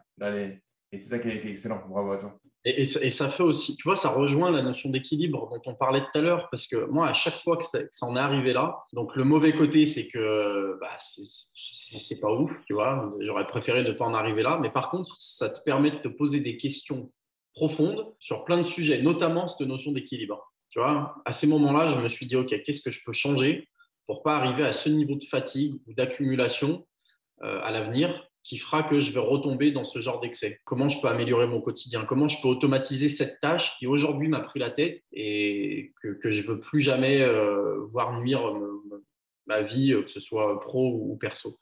Donc, il y a ce côté qui est important. Et puis, ouais, tu vois les choses un petit peu différemment, à condition de prendre du recul sur la situation et de corriger le tir. Mais et ça t'apprend, là, dans ce cas-là, à t'ouvrir, ça t'apprend à voir les choses différemment, ça t'apprend à réfléchir sur toi-même, à pourquoi tu en es arrivé là, comment tu peux faire mieux, ça t'apprend à t'excuser. Moi, j'ai beaucoup de mal avec ça. C'est assez compliqué, mais pourtant, j'apprends à m'excuser auprès de ces gens, tu vois, parce qu'il y a un moment, tu es obligé, hein, même si ce n'est pas dans ta nature. Quand tu partages ta vie avec quelqu'un, que ce soit dans le privé ou dans le pro, tu ne peux pas juste te contenter de péter une crise et puis d'en rester là. Il faut aussi reconnaître ses torts à un moment donné, même si ce n'est pas simple, hein. Yes, excellent. C'est quoi le chiffre d'affaires de ta société principale l'année dernière? 240 000 euros, si je ne dis pas de bêtises. OK. Excellent. Et c'est quoi ton objectif 2022? Alors, sur cette boîte, alors ça peut paraître pas grand-chose, hein, d'ailleurs. Même moi, je suis le premier à penser que on ne parle pas d'une boîte incroyable. Mais en fait, nous, notre objectif sur cette société, c'est d'avoir une récurrence dans la croissance, tu vois. En l'occurrence, 20% de hausse de chiffre d'affaires annuel. C'est ce qu'on a fait depuis l'année 1 et c'est ce qu'on a fait jusqu'à l'année dernière et c'est ce qu'on devrait faire également cette année. Donc, nous, on vise plus 20% de croissance par an. Donc là, on devrait s'approcher des 300 000 à peu près cette année, un petit peu moins, 290 000. Maintenant, moi, en fait, c'est dur d'avoir une vision que sur une société, tu vois. Parce que cette boîte, on a cet objectif d'avoir un truc stable à long terme. On veut que cette boîte, on la garde 40 ou 50 ans, enfin, jusqu'à ce qu'on arrête de travailler. Cette boîte, c'est le cœur de tous les autres business. Mais donc là, on vise une croissance à 20% par an, ce qui paraît pas énorme, mais ce qui fait que le chiffre n'est pas incroyable. Mais à côté, il y a d'autres choses. Tu vois, par exemple, on a 2 SCI avec mon associé. Ce n'est pas nos business principaux en termes de temps de travail, de focus, etc. Mais il y en a une, notamment l'année dernière, avec laquelle on a enregistré une plus-value d'un peu plus de 500 000 euros. Donc, en termes de chiffres, c'est beaucoup plus intéressant. Une autre sur laquelle on est en train de revendre quelques biens, et on fait à peu près 200 000 euros de plus-value. Donc, si tu mets bout à bout, tu vois, c'est En chiffres, ça rapporte beaucoup plus que le cabinet, mais ce n'est pas mon activité principale. C'est très bien, ça fait des jolis chiffres, mais aujourd'hui, voilà, l'activité principale en chiffre d'affaires, c'est plus 20% par an. Les SCI, c'est plus un bon coup, une bonne plus-value, ou alors de la récurrence dans les revenus. Hein. Mais ce n'est pas ça qui m'occupe toute la journée, donc je ne pourrais pas te dire que c'est le principal. À côté, il y a d'autres business qui rapportent également plus, étrangement, que l'activité principale, mais qui sont des business annexes. Donc, voilà. Au global, je ne pourrais pas te dire. Je pense que si tu mets tout bout à bout en termes de valeur ajoutée sur l'ensemble des business, tu excèdes le million d'euros, mais allègrement même. Mais juste le cabinet. Voilà. Après, il y a ce que tu génères, il y a ce que tu te verses. Ça aussi, c'est un long débat. Oui, le chiffre, là, c'est le chiffre d'affaires, donc on ne parle pas de marge. C'est pas ce que je me mets dans la poche, soyons très clairs. Excellent. Tu as des passions? Ouais, en vrai, j'ai plein de passions. J'ai plein de passions, mais c'est compliqué. Aujourd'hui, je suis dans une phase où, tu vois, on parlait d'équilibre tout à l'heure. Là, je suis dans une phase où j'ai pas énormément de temps pour mes passions. Mais ouais, non, j'ai plein de passions. Bah, j'adore la lecture, déjà, premièrement. Alors, c'est une passion con. D'ailleurs, quand j'étais étudiant, moi, je voyais les gens qui lisaient comme des intellos à lunettes qui font de la lèche au prof. Tu vois, ça c'était ma vision, pour te dire à quel point j'étais con quand j'étais jeune. Puis j'ai découvert la vraie lecture, mais pas la lecture qu'on m'imposait. Tu vois, c'est ça aussi.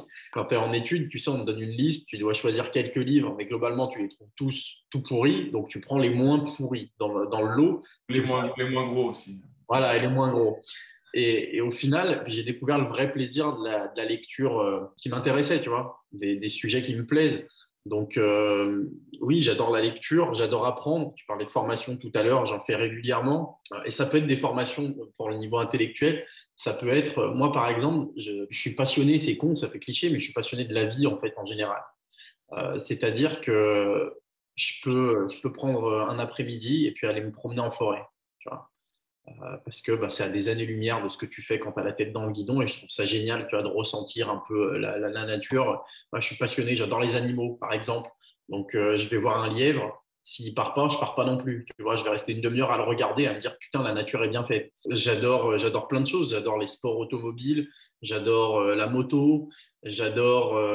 Je veux pas me mettre de limites sur rien. Typiquement, j'ai plein de potes qui me disent mais tu vas avoir tous les permis un jour. Je dis ben pourquoi pas, tu vois. Au final, donc j'aime bien le bateau. Donc avec mon associé, on a passé le permis bateau. Là, je suis en train de passer le brevet de pilote d'avion. L'étape suivante, donc je me suis donné avant mes 30 ans pour avoir ce brevet. L'étape suivante, je l'ai déjà en tête, c'est de passer le brevet de pilote d'hélicoptère. Mais pas pour dire je pilote des avions, je pilote des hélicos, j'en ai rien à foutre de ce que les gens y pensent, mais parce que moi, j'adore ça. Et je trouve que c'est incroyable de voler. Mon animal préféré, tu vois, on m'a souvent demandé si je devais me réincarner. Moi, j'aimerais bien me réincarner en faucon pèlerin parce que j'adore les oiseaux. Je trouve que l'oiseau, c'est la représentation même de la liberté. Tu vois, c'est un oiseau pour moi, ça survole tout, c'est léger, c'est incroyable. Tu vois, et pour moi, ma manière de me rapprocher un peu des oiseaux, c'est de voler. Et je trouve que piloter un avion, ça t'offre une liberté folle. Alors pour l'instant, je pilote pas, hein, je suis en formation, mais je trouve ça génial. Et donc l'étape d'après, c'est l'hélico, et l'étape d'après, je sais pas, mais voilà, mais je suis passionné de la vie, donc ça peut être par ces permis que je passe, ça peut être les sports auto, la moto, ça peut être les voyages. J'adore voyager, malheureusement, je ne m'autorise pas assez de voyages. J'essaye quand le planning le permet. Ma chérie adore voyager aussi, donc dès qu'on peut s'offrir un beau voyage, on le fait, découvrir des cultures. Enfin, voilà, il y a plein de choses. À une époque, je faisais beaucoup de danse.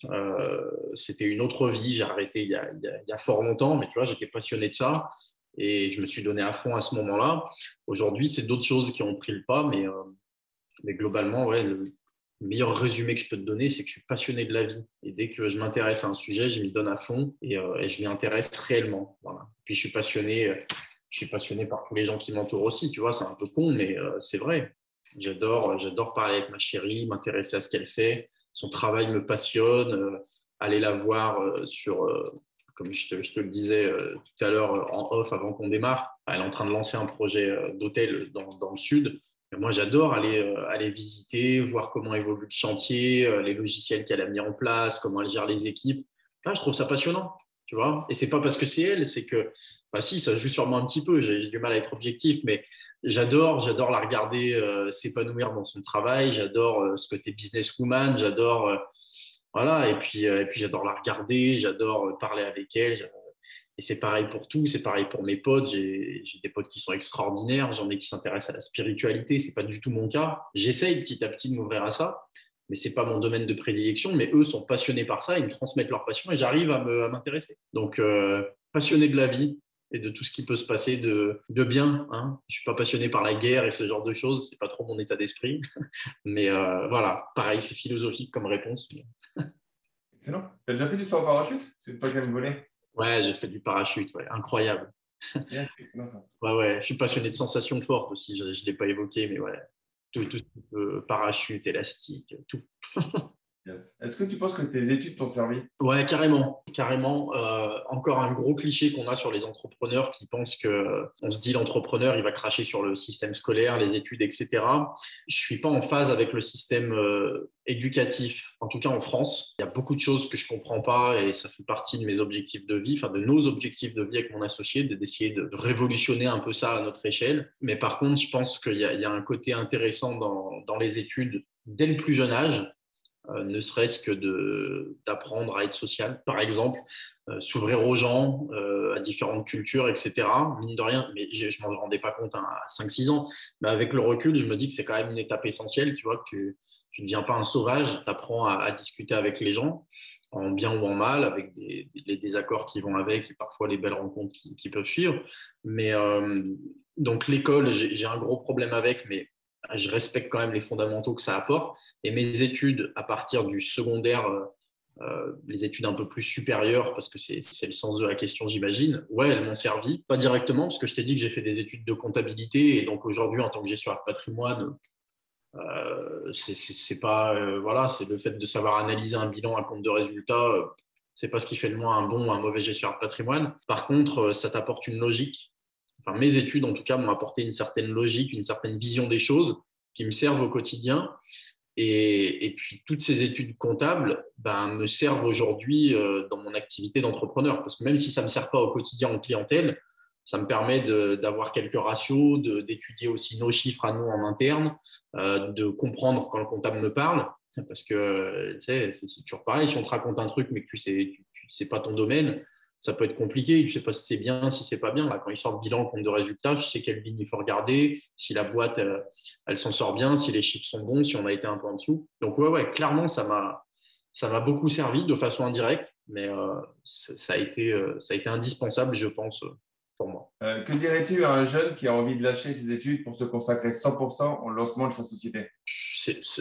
S'il estime que c'est la bonne chose à faire, qu'il le fasse.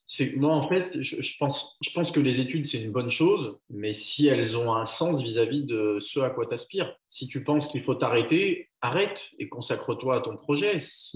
Moi, je me suis arrêté en soi, tu vois, j'aurais pu aller beaucoup plus loin.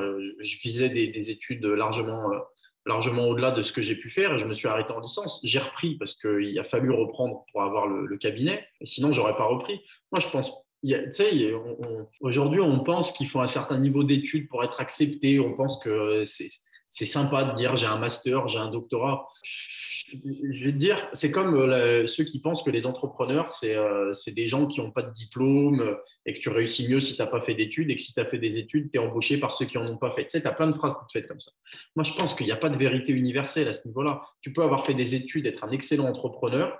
Tu peux ne pas avoir fait d'études et être un très mauvais entrepreneur. Voilà, moi, j'ai plein de copains entrepreneurs à succès qui n'ont pas de diplôme. Mais genre, ils ont arrêté au brevet. À côté de ça, j'en ai qui ont des entreprises qui font des chiffres incroyables, qui apportent de la valeur à leurs clients. C'est des vraies bonnes sociétés. Et c'est des mecs qui ont fait des masters ou des doctorats. Il n'y a pas de... Il faut que ce soit cohérent, il faut que tu en aies envie, en fait. Le jeune qui veut arrêter les études, s'il pense qu'il doit arrêter, qu'il arrête.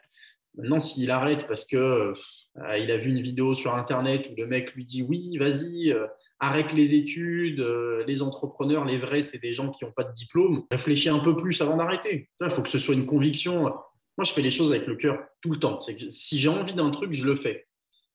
Si je sens que profondément, tu vois, je sais pas, il y a un truc qui bloque, je vais essayer d'être un peu plus rationnel, mais continue les études si tu penses qu'il faut continuer, arrête si ça te saoule et que tu t'épanouis pas, c'est juste ça. Ou change de voie peut-être, parce que parfois c'est ça aussi. Hein. On arrête en pensant que c'est pas du tout, c'est les études qui posent problème, ça peut être la filière aussi qui est pas la bonne.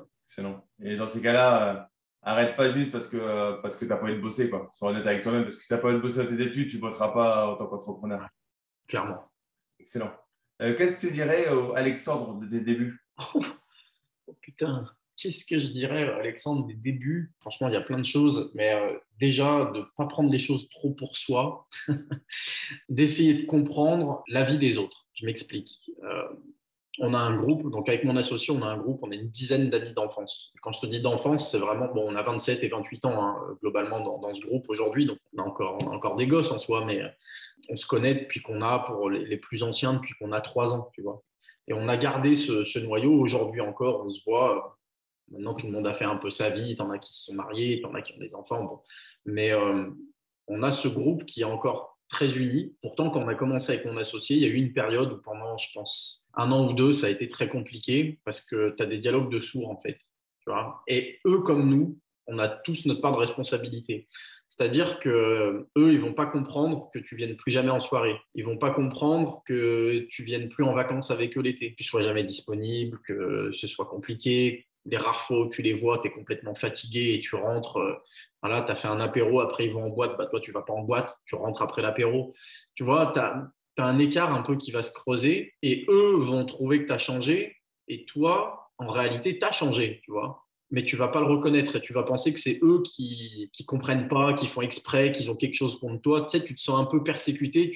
Et ça, je m'en suis rendu compte il y a quelques mois hein, seulement, en repensant aux embrouilles qu'on avait eues à l'époque. Et ça a clashé pendant, ouais, je pense presque 2 ans, on ne se parlait plus, tu vois. Il y a vraiment un fossé de ouf. Et puis après, on a mis de l'eau dans notre vin, on a rediscuté, on a mis les choses à plat et aujourd'hui, ça se passe de nouveau très bien. Mais moi, j'étais persuadé, une fois qu'on s'était réconciliés, que bah, c'était de leur faute, tu vois. Et enfin, c'est bon, ils ont admis leur tort. Puis après, tu prends du recul et tu te dis, en fait, j'aurais été à leur place. Ça n'aurait pas été moi, tu vois, l'entrepreneur à ce moment-là qui change complètement de vie. Bah, comment je l'aurais pris? Tu vois, parce que c'est facile de rejeter la faute sur eux. Mais au final, bah oui, ils ont raison, j'ai changé, tu vois. Et eux, ils avaient peut-être envie aussi de passer, tu sais, j'aurais dû être flatté. Qui me reprochent de ne pas être assez là, c'est qu'ils appréciaient ma compagnie, tu vois, ils aimaient bien quand on était en soirée ensemble, mais moi je le voyais en mode, ils me font chier, ils veulent pas comprendre, ils n'ont pas les objectifs, en plus quand tu es jeune. Alors on n'a jamais été dans des extrêmes avec mon associé d'arrogance, de montrer les choses, montrer qu'on réussit, machin, nanana, mais tu sais, ça peut être une phrase de temps en temps où tu t'en rends pas compte parce que tu es un gamin de 20 ans et puis tu dis, ouais, mais bah, toi, continue de te faire chier 35 heures par semaine pour un SMIC. On en reparlera quand je roulerai en Ferrari, tu vois. Je ne sais pas si j'ai sorti cette phrase, mais tu vois un peu l'état d'esprit. On a pu sortir des trucs dans ce sens-là. Et avec le recul, tu te dis que c'est complètement con parce que c'est pas une compète, c'est tes potes d'enfance. Eux, ils veulent juste être avec leurs potes et profiter. Et ça a pu m'arriver aussi avec ma famille, pas de la même manière, mais quand ma mère, au tout début, me répétait tu devrais trouver un CDI, tu vois bien que ça ne marche pas au bout d'1 an et demi. C'est vrai que les débuts, ils sont durs. Hein. On a mis 3 ans à se donner une rémunération. Donc, au début, bah, tu pioches dans tes économies. Et elle voit que son fils, il bosse comme un acharné pour ne pas gagner un rond et même pour en perdre, parce que j'épuisais mes comptes bancaires que je m'étais fait chier à remplir depuis que je bossais quand j'étais ado. Elle se dit, il y a un truc qui ne va pas. Et donc, une fois, elle te tend la perche. Ouais, tu devrais trouver un CDI, un truc sûr, où tu auras un salaire tous les mois. 1 fois, 2 fois, 10 fois, 50 fois, et puis au bout d'un moment, ça pète. Puis après, pareil, tu prends du recul, tu prends de l'âge et tu te dis, tu es obligé de comprendre en fait son point de vue. C'est ta mère, elle se fait du souci pour toi. Mais toi, sur le coup, bah, tu vois pas ça et tu vas aller au clash parce que, putain, laisse-moi tranquille, soutiens-moi. Mais je comprends maintenant son point de vue. Et c'était dur pour elle de me soutenir, elle avait peur que je me plante. Donc, voilà, c'est le conseil que je me donnerais, peut-être de ne pas prendre les choses pour moi, d'essayer d'être un peu plus ouvert à la vie des autres qui ne sont pas dans la même philosophie et plutôt de favoriser le dialogue avec ces gens-là et d'essayer de les rassurer plutôt que de monter au créneau direct. Je pense que pour moi, c'est ce qui a été le plus compliqué à gérer, tu vois, au début. C'est excellent. J'en parle dans mon livre, dans la conclusion, en fait, quand on a une transformation, on voudrait que tout le monde soit transformé au même moment, exactement au même moment. Si nous, on est transformé, on veut convertir tout le monde. On l'a tous fait. Moi, je l'ai fait aussi. Je me reconnais dans ce que tu dis. En fait, on ne comprend pas que les autres n'aient pas réagi en même temps que nous, on a réagi. Et en fait, après, je le recul, je dis, mais ok, j'ai mis, alors toi, tu as mis moins de temps, mais moi, dans mon cas, avec le recul, j'ai mis plusieurs années à le faire. Et ben les gens, peut-être qu'ils ne le feront jamais, c'est ok, ils seront heureux comme ça, peut-être qu'ils le feront plus tard. Et en fait, tu arrêtes de vouloir convertir. Alors, ça veut aussi dire moins parler, parce que moins parler de certains sujets, parce que du coup, il y a il y a un trop gros décalage dans certains sujets. En fait, j'ai mis du temps à comprendre que je pouvais avoir certains amis, où sur des sujets, on est en déphasage total, et à côté de ça, on peut passer une super bonne soirée, parler d'autres sujets, aller au sport, faire des trucs différents, et c'est OK. Et ça, c'est… Alors, si tu nous écoutes, que tu es jeune, que tu as envie de te lancer, tu vas voir transformer tout le monde. Cool, c'est pas grave. Chacun son rythme, chacun sa vitesse. Et en fait, juste des fois, il faudra juste te taire parce que ce que tu vas dire pourra paraître pour quelqu'un qui n'est pas prêt à l'entendre. Et c'est OK parce que dans sa vie, il n'est pas prêt, comme de la gosse. Du coup, il vaut mieux pas le dire, tranquillement, et comprendre. Ou alors, dis-le, et juste reconnais ensuite que tu l'auras dit, et qu'il faut mettre un peu d'eau dans ton vin, et puis se dire que chacun, au final, a la vie de toute façon, a la vie qu'on a, et puis les amis, à la fin, on finira tous au même endroit. Donc, à 2 ans près, sur la fin de vie, ça ne va pas changer grand-chose. Ouais. Voilà. Mais ça, on a tous, je crois, cette envie de convertir. Parce qu'on se dit, purée, on a trouvé c'est un nouveau milieu, c'est magnifique. On va 10 fois plus vite. Et en fait, on en a envie, mais en fait, ce n'est pas parce qu'on a envie que celui d'à côté a envie aussi, quoi. Clairement. Parfait. C'est top. Encore un point qu'on partage. Je ne sais pas si c'est heureusement, mais en tout cas, de vécu qu'on a eu ensemble. Du coup, tu nous as dit que tu aimais lire. Est-ce que tu pourrais donner 3 livres qui t'ont marqué? Oh là là, il y en a tellement. Alors, le premier, pareil, c'est bateau et il y a plein d'entrepreneurs et d'investisseurs qui en parlent, mais c'est Père riche, Père pauvre.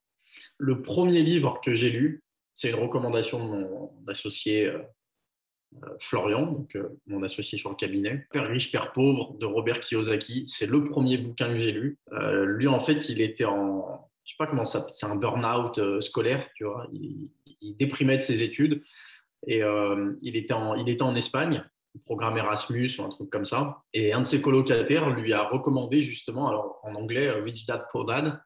Et en rentrant, il savait que moi, je m'intéressais un petit peu à l'entrepreneuriat déjà, il y a des choses pas communes, on va dire. Et il m'a prêté ce livre. Donc, c'est le tout premier que j'ai lu. Donc, pour moi, ça, c'est le numéro 1, mais parce que voilà, c'est con à dire, mais voilà. Le deuxième, je dirais que c'est La sagesse du psychopathe. Ce livre, j'en ai entendu parler dans une vidéo sur YouTube, je crois. C'est pas du tout orienté business. Enfin, tu n'as pas des tips orientés business ou immobilier ou quoi. Mais ce livre, je sais pas, en fait, si tu veux, c'est des études, des vraies études sur le cerveau humain et sur les points communs entre les psychopathes et les gens qui réussissent que sur le plan professionnel. Parce que ça aussi, c'est un vaste débat. On pourrait parler de la réussite pendant des heures et des heures. C'est pas parce que tu as réussi professionnellement et que tu roules en Porsche que ta vie est une réussite. Loin de là. Mais sur le plan professionnel, il y a des études qui ont été faites réellement, mais c'est assez impressionnant, sur le comportement des présidents, des avocats, des chefs d'entreprise, tous les gens qui ont des postes à responsabilité. Et en fait, il y a des similitudes avec les psychopathes. Et en fait, c'est ce qui est expliqué dans ce livre, c'est que le fait d'être psychopathe, c'est pas forcément maladif. C'est-à-dire que nous, on l'interprète en mode, c'est des gens qui sont dans des asiles et ils sont complètement fous. Et ils se mettent à tuer tout le monde. Et en fait, tu as une notion avec la psychopathie qui fait que selon comment tu l'abordes, tu vas soit bien réussir dans la vie, soit virer complètement taré et te mettre à tuer des gens, etc. Et je trouve ce livre plutôt très intéressant et vraiment, je le recommande. J'essaie de bien choisir les bouquins parce que j'ai le droit qu'à 3 choix. Celui-ci m'a marqué. Un autre qui m'a marqué, qui est plus technique et plus dans mon domaine, alors ça ne parlera pas à tout le monde, c'est un livre qui s'appelle Fraude fiscale et paradis fiscaux. Ce livre, il explique très bien la fiscalité déjà, d'une part, mais il explique bien comment optimiser la fiscalité à l'international. Mais il est bien tourné parce qu'en fait, c'est un docteur en droit qui a écrit ça, en droit fiscal. C'est quelqu'un qui est assez connu dans le milieu. qui s'appelle Éric Vernier. Et il aborde la fiscalité déjà d'une manière où ça se comprend bien. Et en fait, alors, ce qui est drôle, c'est que lui, il écrit ça pour dénoncer les paradis fiscaux. Sauf que selon comment tu lis le livre, soit tu te dis « Ah ouais, c'est des enfoirés », soit si tu lis entre les lignes, et c'est ça qui est malin de sa part, c'est que tu comprends les mécanismes et tu peux en déduire justement comment optimiser ta fiscale à l'international, partir dans des paradis fiscaux sans te faire choper. Et au fait, je ne saurais jamais. C'est un mystère pour moi ce bouquin. Je ne sais pas s'il a écrit ça en mode vraiment ça le dégoûte que certaines personnes fassent ça, ou s'il a tourné le discours dans ce sens pour que les petits malins se disent mais c'est super intéressant ça, je vais le faire. S'il n'aurait pas eu d'éditeur, s'il avait fait dans l'autre sens. Hein. Et c'est ça, et en fait, tu as une espèce de contradiction dans le discours où tu te dis, il dénonce, mais en même temps, ça me donne des idées. et j'ai trouvé ça super bien fait. J'ai une anecdote, par exemple, sur ce livre, et il est bondé d'anecdotes comme ça. Mais typiquement, un truc, bon, alors, ça ne sert pas à grand-chose en soirée, mais je trouve ça intéressant quand même pour comprendre comment fonctionne en vrai le monde de manière globale. Et en tout cas, la politique et comment les élites mondiales, elles vont un peu se foutre de notre gueule. Bon, voilà, je ne suis pas dans les complots et compagnie, mais il y a quand même, il y a des trucs, tu te dis, c'est un peu limite. Et là, typiquement, donc, l'exemple qu'il donne, l'anecdote, c'est qu'il explique comment sont dressées les listes noires des paradis fiscaux. Et tu sais, toi, comment c'est fait ou pas? Comment elles sont dressées, ces listes? Non. Eh bien, moi, logiquement, avant de lire ce livre, je me disais, mais bête comme je suis, je me suis dit, en fait, ils prennent les pays qui ne communiquent pas avec le fisc, où il y a du secret bancaire qui est élevé, où tu peux déposer du cash sans limite, où les taux d'impôt sont faibles, où il n'y a pas de TVA. Je me suis dit, logiquement, c'est ceux qui ont des TVA assez intéressantes et des impôts assez intéressants qui sont dans ces listes. Je me suis dit, sinon, ils ne les mettraient pas sur des listes noires. En fait, c'est très simple. Les plus grosses puissances mondiales, France, États-Unis, Chine, etc., tous ces pays, ils font un tour de tous les petits pays. Je schématise, c'est expliqué différemment dans le livre, mais ils vont faire un tour, ils vont aller au Panama, ils vont dire au président combien tu me donnes pour ne pas être sur la liste? Ok, on note.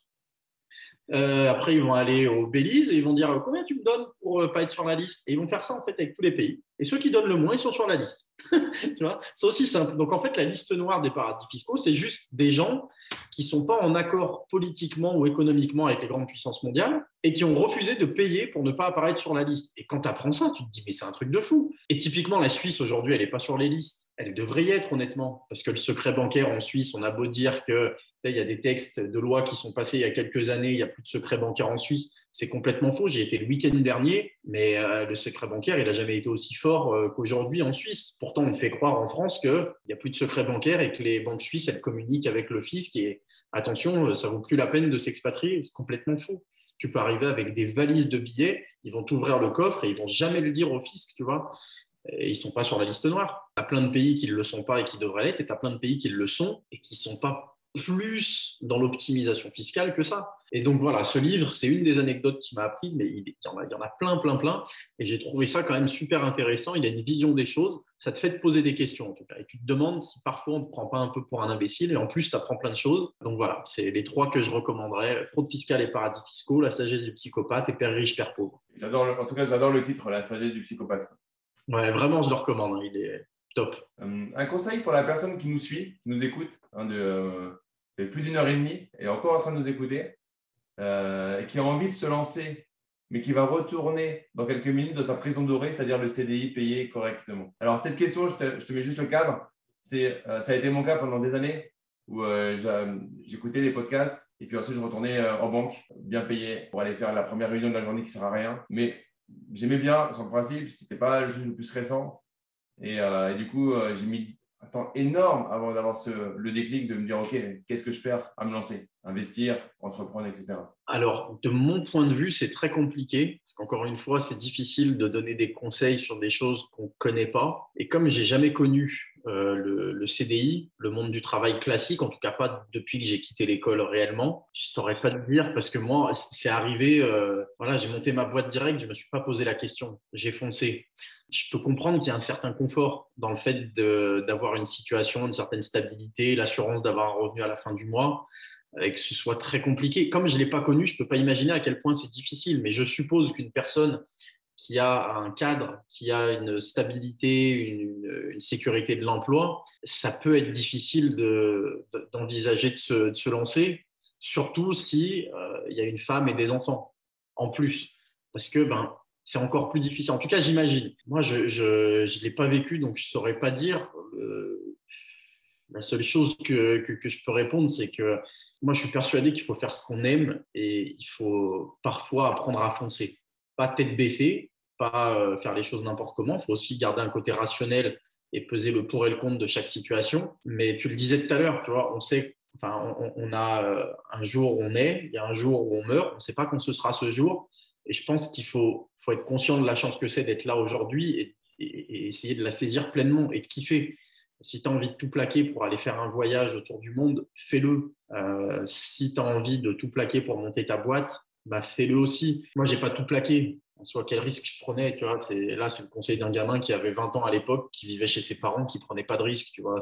Le seul risque, c'est ce qui s'est passé, c'est que j'ai claqué toutes mes économies, tout ce que j'avais gagné pendant mes études, le week-end, en poissonnerie, en manutention, en tout ce que tu veux. Tout ça, c'est passé dans mon business pour me donner une chance de réussir. C'est le seul sacrifice que j'ai fait au final, tu vois. Au départ, après, il y a eu d'autres sacrifices. Il y a eu les heures de travail, il y a eu les personnes desquelles je me suis éloigné, les embrouilles avec les proches, etc. Mais au final, je regrette rien, tu vois, parce que j'en serais pas là aujourd'hui et j'aurais pas ma compagne actuelle avec qui c'est incroyable. J'aurais pas une famille avec laquelle les relations aujourd'hui se sont apaisées. J'aurais pas la liberté de faire ce que je veux, etc.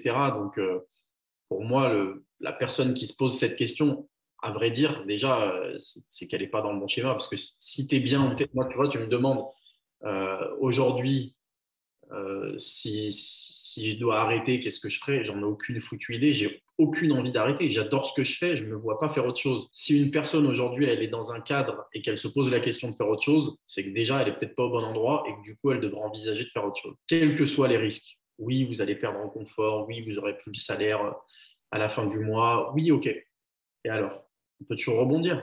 Tu vois, tu as perdu ton taf, tu te donnes une chance. Tu as le chômage, ça t'aide pour te lancer. Tu n'as pas le chômage, tu l'as épuisé, tu n'as plus les moyens. Tu as un diplôme, tu as des compétences, tu as accumulé de l'expérience. Tu retrouveras quelque chose, tu vois.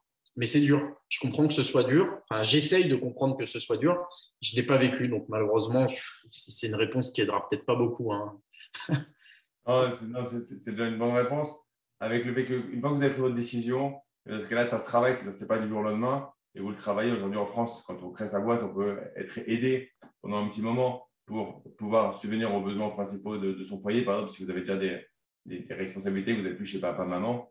Et en fait, dans le pire des cas, vous retournerez là où vous étiez avec une expérience supplémentaire en compétences entrepreneuriales, en compétences humaines qui potentiellement peuvent vous faire avoir un tremplin. Donc, c'est vrai que j'aime poser cette question aux invités parce que c'est quelque chose qui arrive à la fin, c'est le dernier déclenchement. Oui, mais je fais comment?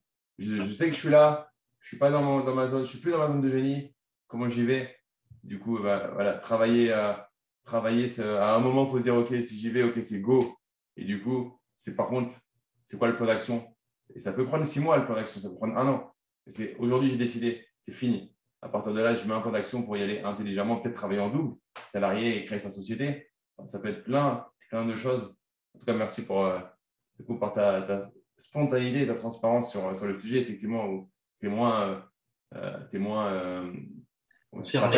confronté exactement à cette problématique. Excellent. On a fait un bon tour. En tout cas, c'est cool. C'est vraiment, moi, j'ai bien kiffé. J'ai une dernière question pour toi. Si tu avais une baguette magique, tu changerais quoi dans ta vie? Si j'avais une baguette magique, je changerais quoi dans ma vie? Alors ça, c'est une excellente question. J'ai pas envie d'utiliser le joker. Je sais que tu m'as dit que j'avais le droit à 2 jokers, mais j'aime bien être transparent et donner des réponses à toutes les questions qu'on me pose. Je ne suis pas du genre à botter en touche, mais effectivement, j'allais dire, et en fait, en y réfléchissant, pas forcément, j'allais dire, tu sais, avoir atteint les objectifs que je me suis fixés dans 10 ans, là, tout de suite. Parce que je sais que je vais les atteindre, mais il va se passer quelques années.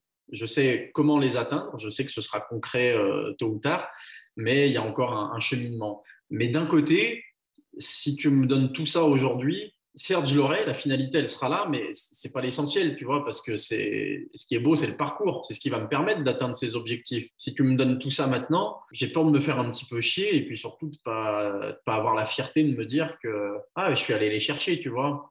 Parce que c'est ça qui est beau. Moi, j'aime bien regarder de temps en temps derrière. Je ne suis pas du genre à regarder le passé, à me lamenter dessus, mais de temps en temps, faire une petite pause. Quand ça ne va pas, ça aide. Et de te dire, OK, peut-être tu as l'impression que tout va mal, que c'est un mauvais cycle et tout. Et tu regardes en arrière, tu te dis, j'ai fait des trucs quand même sympas, tu vois. J'ai voyagé là. J'ai telle personne autour de moi, je suis marié à telle femme, j'ai des enfants, tu vois. C'est tout ça, faut le remettre sur la table de temps en temps et être conscient de ces choses-là. Et si tu me donnes tout demain ou maintenant, je ne suis pas sûr de l'apprécier de la même façon. Donc, en vrai, si tu me donnais une baguette magique, je te dirais, va voir quelqu'un qui en a besoin et pose-lui la question parce que moi, ça me va. Aujourd'hui, où je suis, ça me convient et où je serai demain, voilà, je sais ce que j'ai à faire et que je suis dans la bonne direction. Ça peut paraître prétentieux, mais vraiment, ce n'est pas le but. C'est que si ça tombe du ciel, ça ne m'intéresse pas. Excellent. Merci à toi en tout cas pour ta transparence, ta spontanéité. Je pense que voilà, pour moi, c'était un réel plaisir cet échange. C'est exactement ça que je veux mettre sur ces émissions. C'est voilà, en gros, kiffons la vie et pour ça, implémentons. Et même si on a une baguette magique au final, donne à quelqu'un qui n'est pas heureux, qui n'a pas trouvé son why, qui n'a pas trouvé pourquoi il veut faire les choses et son niveau de bonheur. Donc, j'aurais envie de conclure là-dessus. C'est sympa. Donc, on passe le relais, la baguette magique à quelqu'un qui est pas stable. Peut-être toi de l'autre côté qui nous écoute. Avant de nous quitter, n'oublie pas de t'abonner. Si tu es sur YouTube, si tu es sur le podcast, sur ton podcast. Et prends cette baguette magique et te la donne. Et cette baguette magique, en fait, c'est juste le fait que aujourd'hui, maintenant, tu fais une action qui va changer ta vie. Une seule. Tu en prends une seule. Et ça peut changer ta vie. Juste une action que tu vas amener. Et cette action-là, tu ne la lâches plus. Et tu vas voir, si tu fais ça tous les jours, tu auras fait 30 actions par jour. Tu auras fait plus de 300 actions à l'année. Et forcément, en un an, tu seras monté grandement sans t'en rendre compte. Donc, c'est ça qui est magnifique avec l'effet cumulé. C'est que quand tu fais des petites actions au fur et à mesure, tu ne te rends même pas compte du parcours que tu as mis. Et c'est pour ça que ce que tu disais à la fin, de regarder de temps en temps derrière ce qui se passe, parce qu'on a tendance à regarder devant et des fois, c'est intéressant de voir le parcours qu'on a accompli. Merci à toi en tout cas, Alexandre. C'était un plaisir. Est-ce que le mot de la fin, une conclusion? Et déjà, merci pour l'invitation. C'était cool de pouvoir échanger. Tu vois, c'est aussi ça le quotidien d'un entrepreneur. Tu posais la question. Ça fait partie. Et là, mine de rien, on est en train de travailler. Tu vois, c'est quand même cool. on est là, on discute, on est en train de philosopher sur des sujets, d'essayer d'apporter un peu de valeur à des gens qui vont écouter le podcast ou regarder la vidéo. Et ça, c'est notre travail. Donc déjà, c'est une chance incroyable de pouvoir bosser dans ces conditions. Donc merci à toi de m'avoir offert ces 2 heures. Et le mot de la fin, en vrai, il y en aurait tellement. Profitez, juste profitez, faites ce que vous aimez, c'est le plus important.